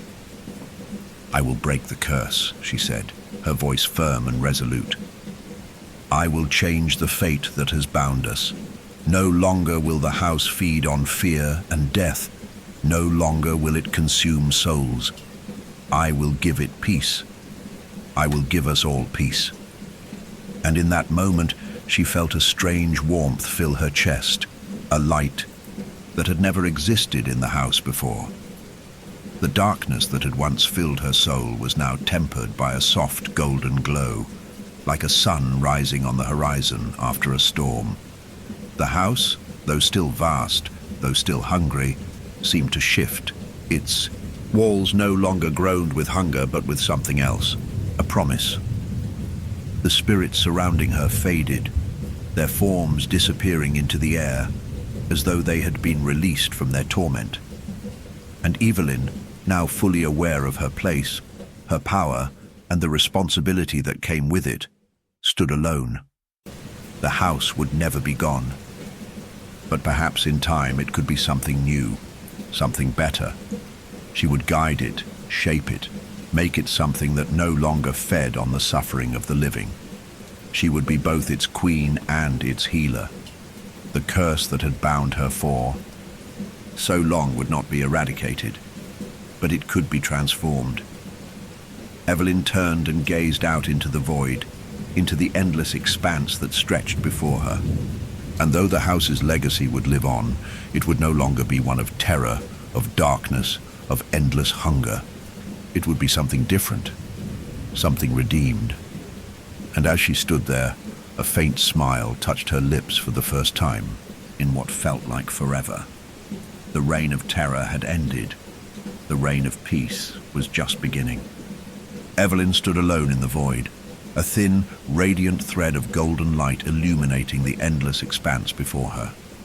The house, the cursed, crumbling mansion that had once claimed everything she held dear, was no more, or so it seemed.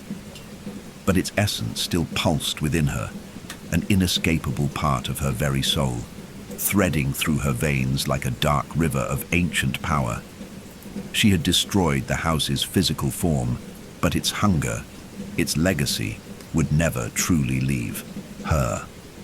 It had become one with her, just as she had become one with it. But now, Evelyn was no longer just a pawn in its endless cycle of torment and sacrifice. She had broken free, in a sense. She had broken its chains. The house, though a part of her, no longer had dominion over her. The curse that had lingered for centuries, weaving through her ancestors like a plague, could now be rewritten. She could change it. She could reshape it. For the first time, Evelyn felt a sense of purpose, not as a queen of death and decay, but as something more. A queen of transformation. The house no longer had to be the place of suffering. It had always been. It could be a sanctuary. It could be a home, not of hunger, but of healing. The spirits of her ancestors, those tormented souls that had wandered its halls for generations, had faded, their chains broken. They had been freed by her words, by her promise. And now it was her turn to fulfill that promise. She closed her eyes, and for a brief moment the world around her seemed to blur, the edges of reality melting away. She could feel the house, the very core of it, alive within her. It was not just a building, not just walls and rooms.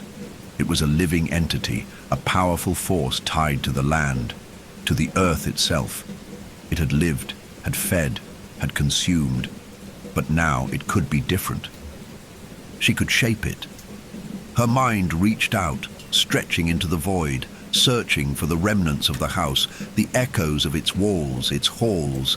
She could feel it, deep within her, its heart still beating, still hungry, but no longer just for death. It was yearning for change, yearning to be reborn. Evelyn reached for it, her hands raised toward the invisible threads that connected her to the house. The power surged through her, the dark energy that had once consumed her now flowing out of her, turning into something else, something lighter, something purer. She could feel it. The house was listening. She could hear its whispers, faint. At first, like a soft breeze rustling the leaves of an ancient tree.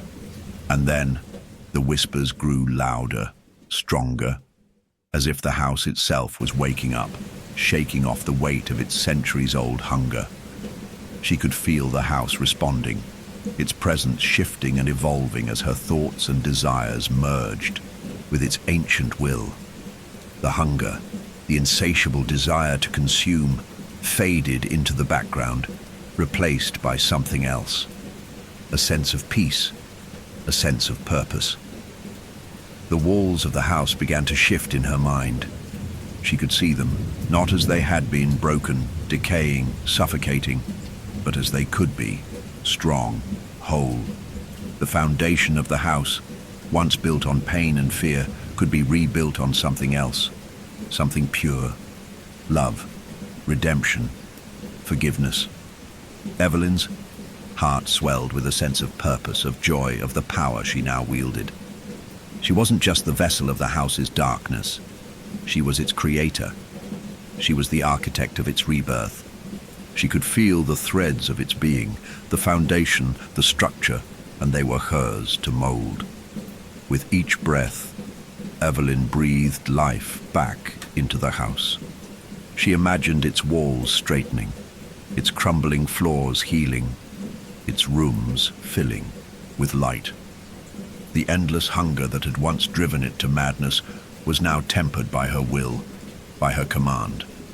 The house no longer sought to devour, it sought to restore, to heal. The void around her began to shift.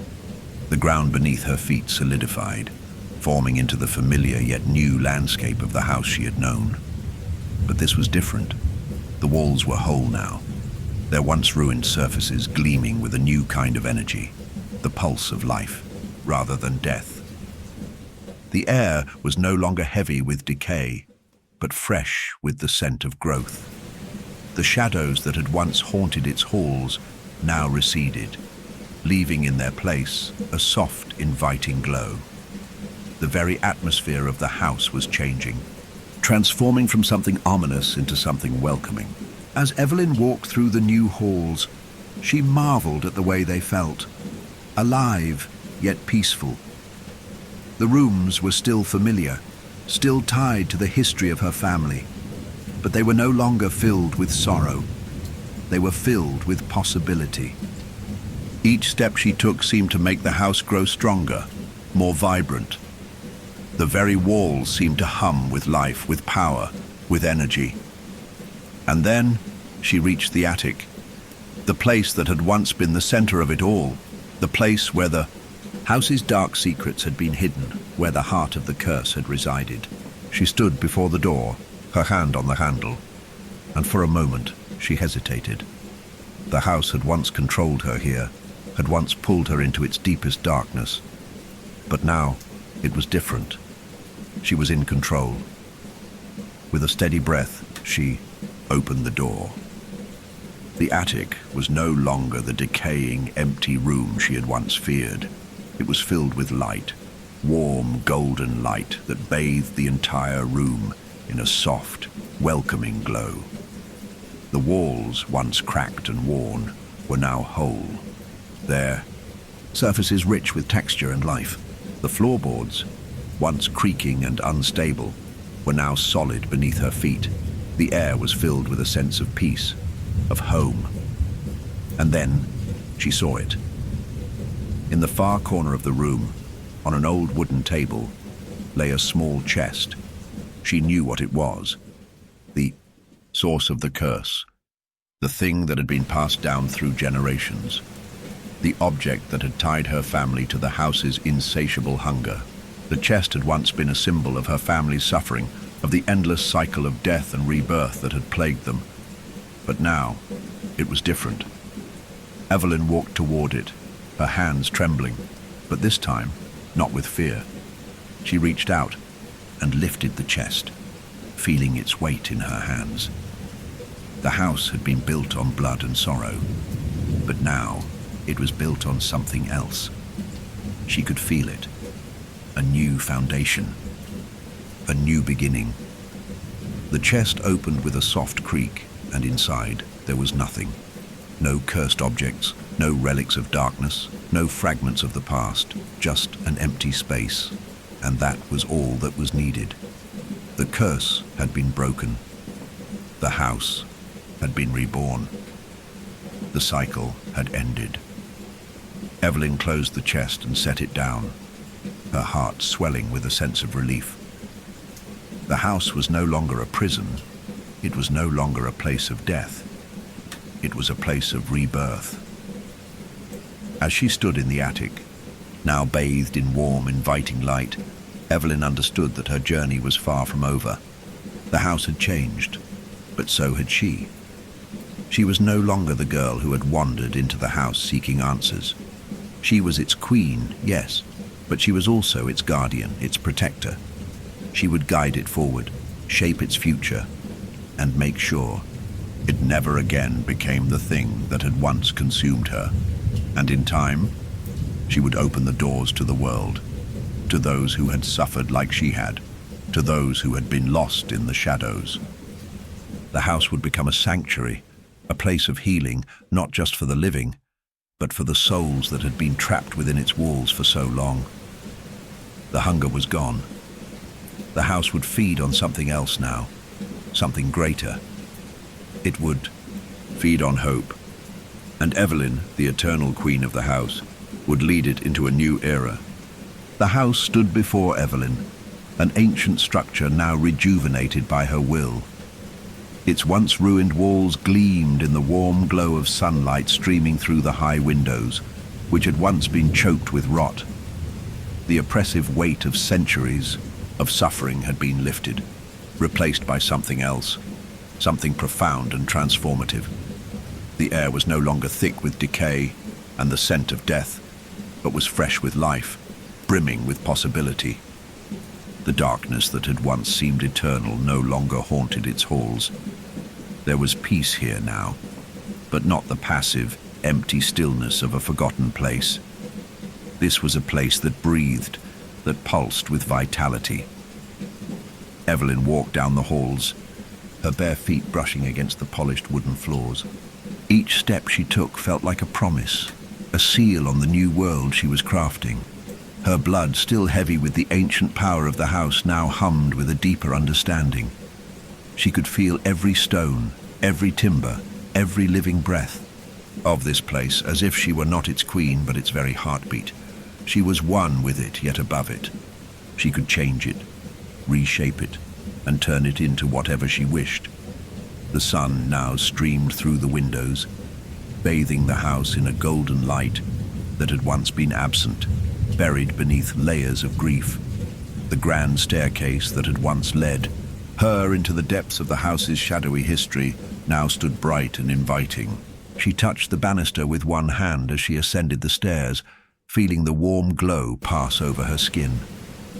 The oppressive sense of fear that had once filled these rooms, the dark whispers that had echoed through her very soul, had been silenced. Yet, even in this new world she had created, Evelyn couldn't shake the underlying hum of the house's restless energy. It was a hum she had always known, a pulse that ran deeper than the stone and wood. It was the force of the house itself, the ancient force that had always sought to consume and expand, to fill itself with more and more life, feeding on souls. The hunger had not been eradicated, only redirected. For a moment, she wondered if she had only managed to shift its course. But then she reminded herself, no. The hunger had been turned inward, and instead of devouring, it now transformed. It had become a hunger for growth, for renewal, no longer for death, but for life. Her thoughts turned to the spirits she had freed. The souls that had once been trapped within the walls of this place had long been forgotten, lost in the endless cycle of torment that the house had once inflicted upon them. The ghosts that had walked these halls, never finding rest, never knowing peace. She had freed them. And yet, she knew there would be more. The house had always been a place of souls, of the lost and the broken.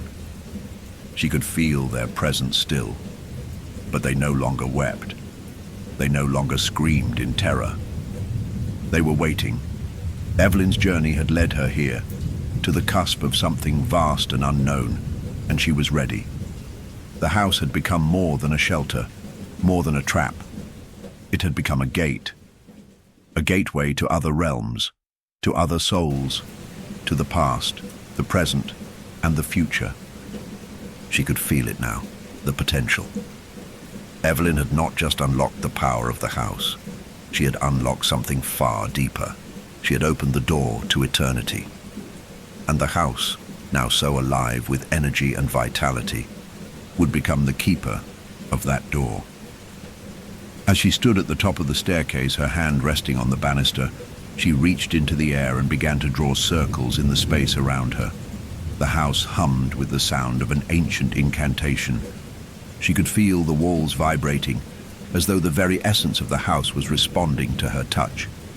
And then, with a sound like the flutter of wings, a gateway opened before her. It was not a door, but a rift in the very fabric of the air itself. The air shimmered, bending and swirling as if it were made of liquid light. Evelyn stepped forward, the soft whisper of the rift filling the space around her, as though it were calling to her. She could feel the pull of it, a distant and infinite weight.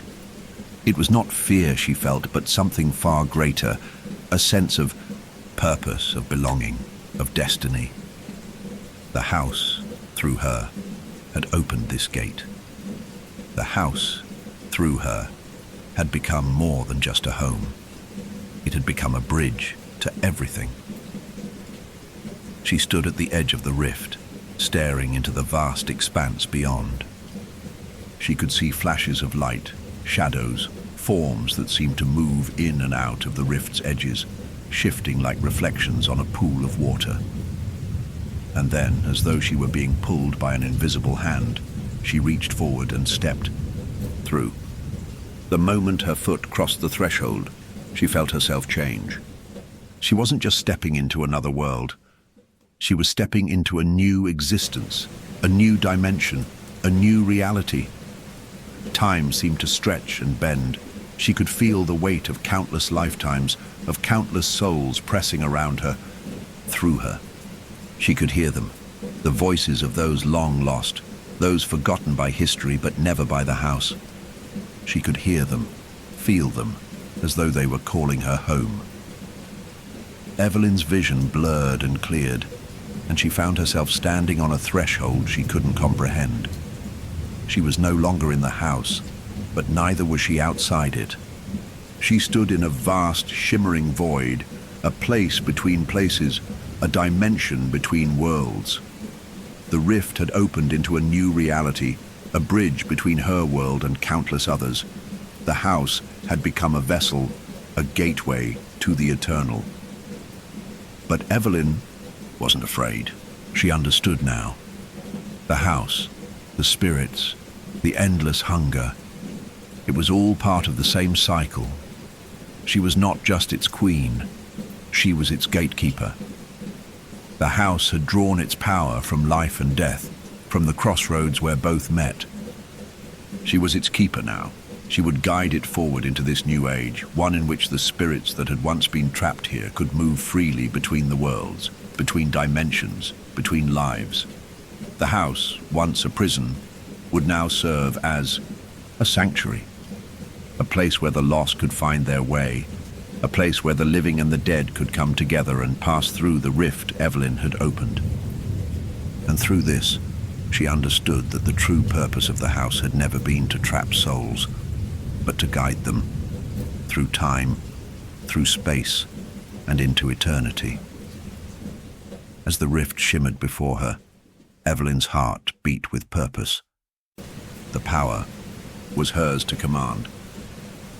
She had unlocked the gateway to the eternal, the link between realms, between life and death.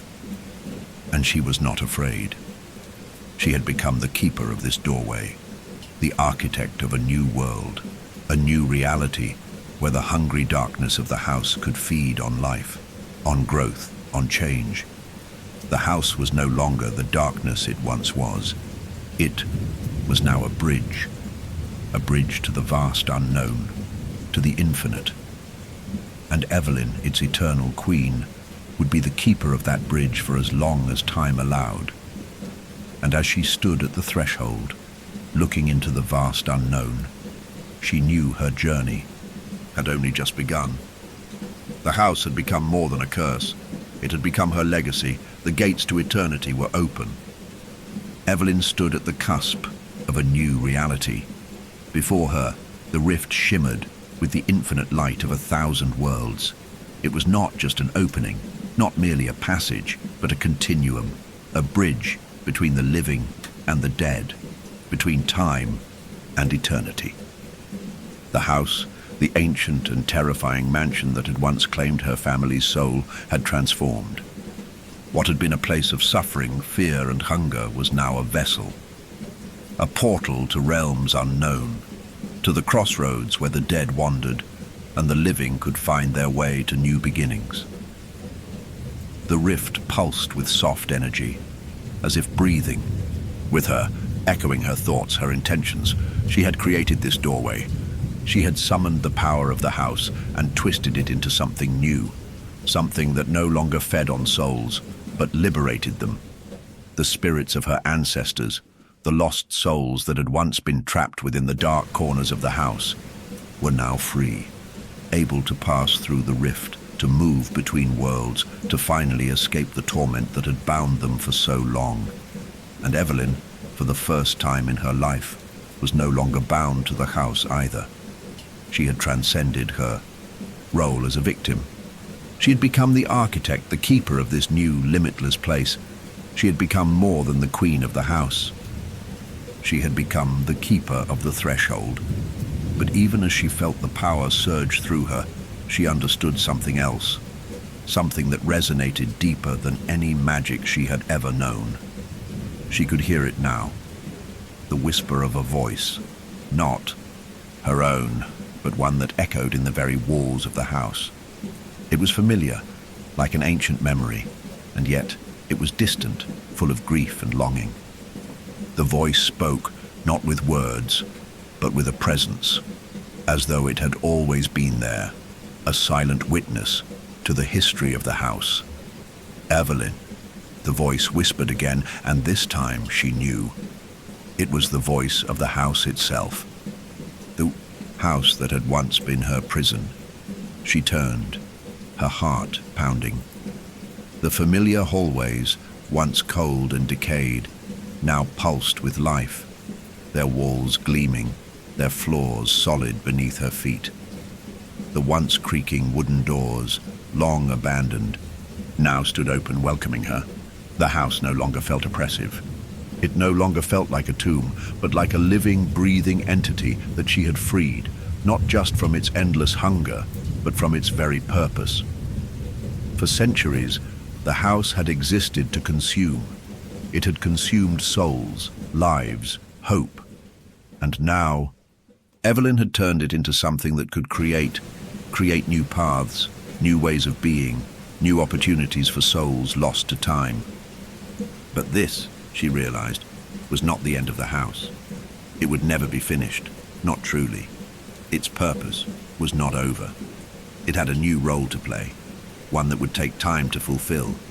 The house was still a keeper, but now it was a keeper of gateways. The voice continued to speak, distant but undeniable. "Do you understand, Evelyn? You have broken the cycle, but there are more cycles that must be formed. You must keep the gate open. You must keep the passage clear. Do not close the doorway." Evelyn's mind swirled with the weight of those words. Her hand instinctively reached out toward the rift again. As she did, the very air around her seemed to hum with the house's energy, the ancient force that had once been a curse. There was still a cost. There would always be a cost. As she stood at the gate, at the threshold of eternity, Evelyn realized that her destiny was tied to the house's rebirth in a way that would never fully release her. She was not just the house's queen.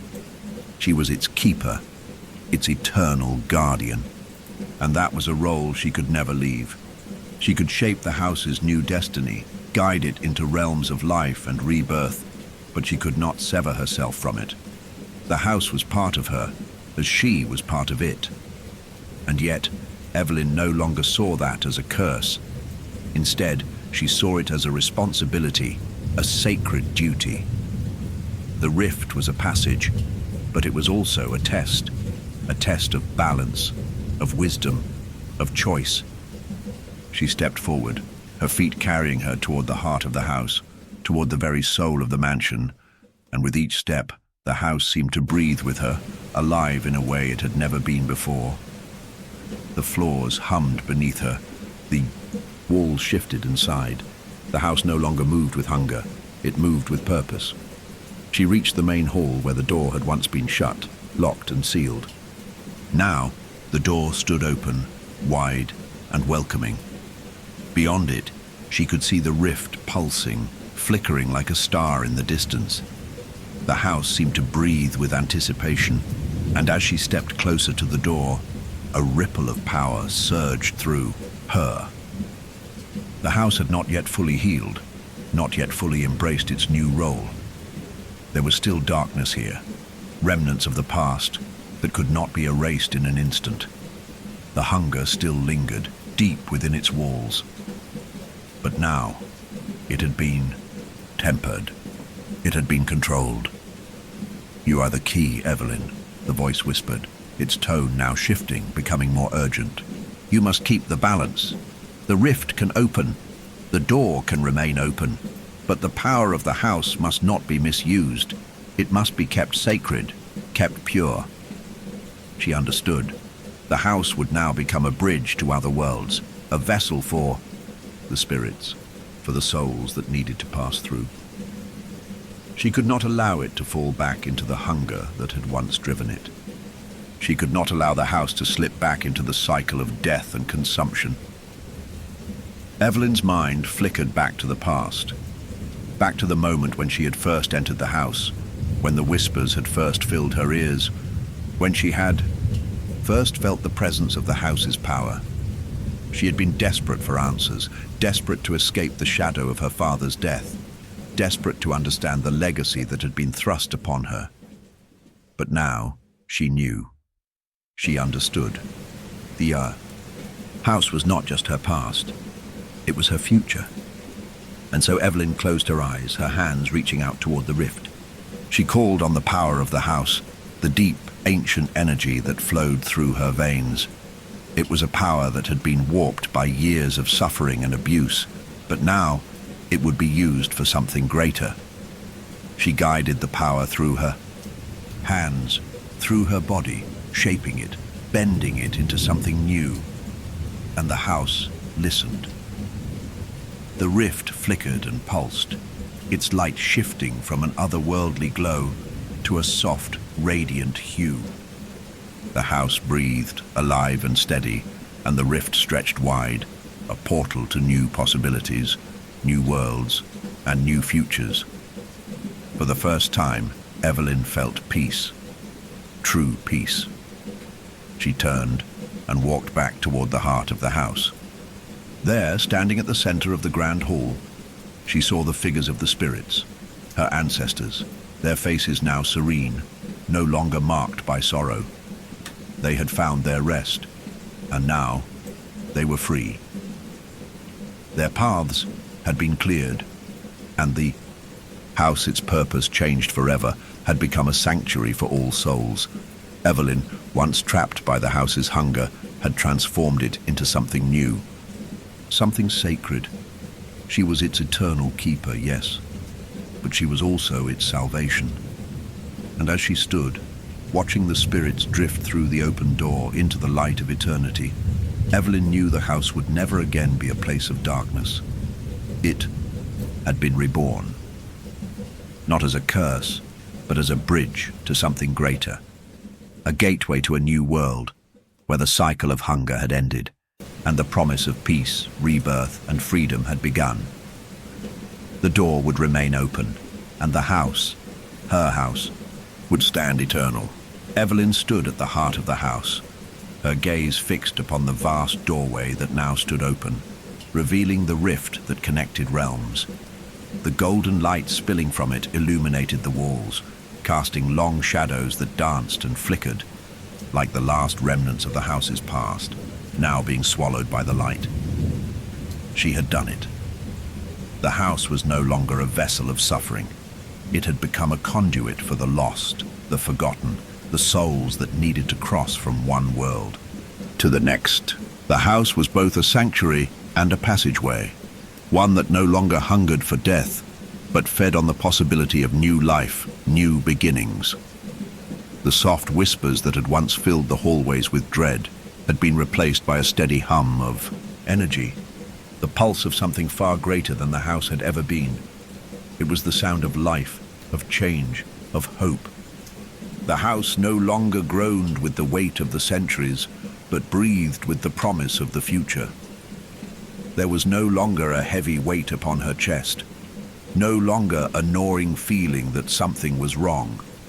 The curse was gone.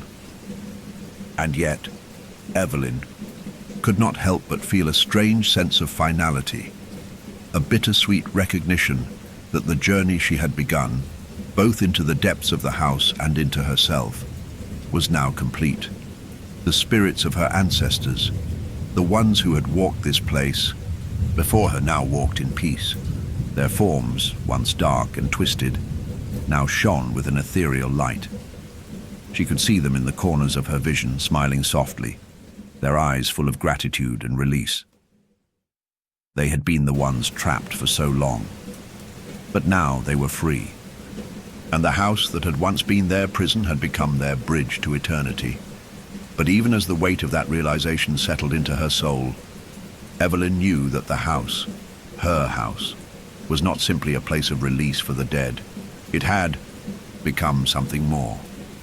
It was now a beacon, a lighthouse, guiding those who had been lost in darkness back to the light, a light that would guide them home. Evelyn took a deep breath, feeling the cool air fill her lungs. The very essence of the house, the power, the presence, still hummed within her, but it no longer felt like an overwhelming force. It felt like a gift. The power that had once threatened to consume her now rested peacefully within her heart. She was its keeper, yes, but she was also its guide. The house had been a place of shadows and fear, but she had transformed it into a space of healing and peace. The door that led to the rift remained open, and through it, Evelyn could see the endless horizon of possibilities. Beyond the rift, the world stretched out in infinite directions, each one a reflection of all that had ever been and all that could be. It was a new beginning, not just for the house, not just for the spirits, but for Evelyn herself. She had crossed into something far beyond what she had ever imagined, far beyond her understanding. The journey that had once been so full of fear, so full of doubt, had brought her here, to this moment of transcendence. And yet, the house still called to her. The warmth that had enveloped her, the power that had surged through her veins, was not something that could be left behind. It was not something she could forget. It had become part of her, woven into her very soul, intertwined with her existence. The house was a living entity, yes, but so was she. She had become its eternal queen, its keeper, but also its living counterpart. She could feel the pulse of its heart beat in time with her own. "Evelyn," a voice said softly, breaking the reverie. It was familiar, warm, her father's voice. She turned to face the sound, her heart swelling in her chest. There, standing at the edge of the doorway, was the figure of her father. His form was no longer bent by illness, no longer burdened by the weight of his own suffering. His eyes were clear, his expression serene, and as he looked at her, she saw a depth of love and pride that filled her soul. "Father," Evelyn whispered, stepping forward toward him, her heart racing. It was him, really him. The man she had lost, the man whose death had marked the beginning of this long, terrible journey. He smiled at her, his eyes warm with affection. "You've done it," he said softly. "You've freed us all. You've freed the house. I never wanted you to carry this burden, but you were always meant to be the one to change it. And you have." Tears welled up in Evelyn's eyes, her voice trembling as she spoke. "I couldn't have done it without you. Without everything you taught me. Without your warning. Without your love." Her father's smile deepened, and he reached out toward her, his presence radiating warmth. "You have always been stronger than you knew. I knew you were capable of it. The house is no longer a prison for the lost. You have turned it into something good." Evelyn's chest swelled with emotion as her father stepped forward and wrapped his arms around her, pulling her close. For the first time since his death, she felt truly held, truly at peace. The ache of loss, the grief that had consumed her for so long, melted away.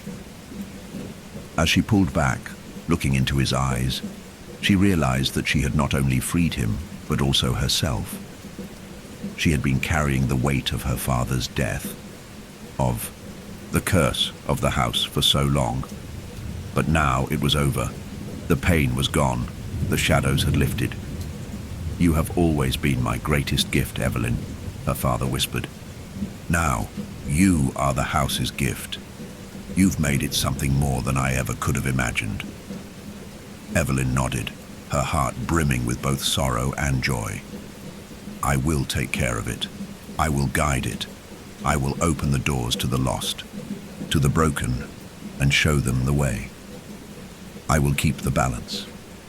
This place will never fall into darkness again." Her father's expression softened, his voice full of pride. "I know you will.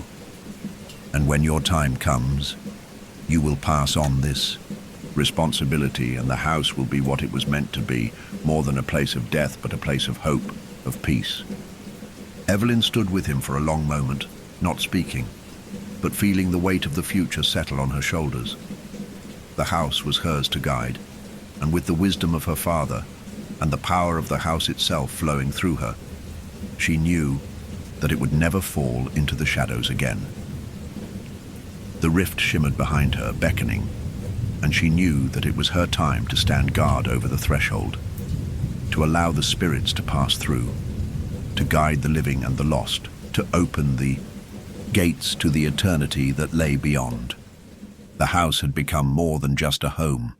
It had become a passageway, a gateway to something greater than any single life.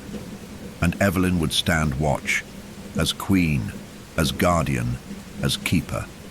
She would stand at the threshold of life and death, and she would guard it for eternity. And she would never be alone again. The house would remain a living entity of light and shadow, with Evelyn at its helm, guiding it toward the future. The house would stand as a beacon forever and always.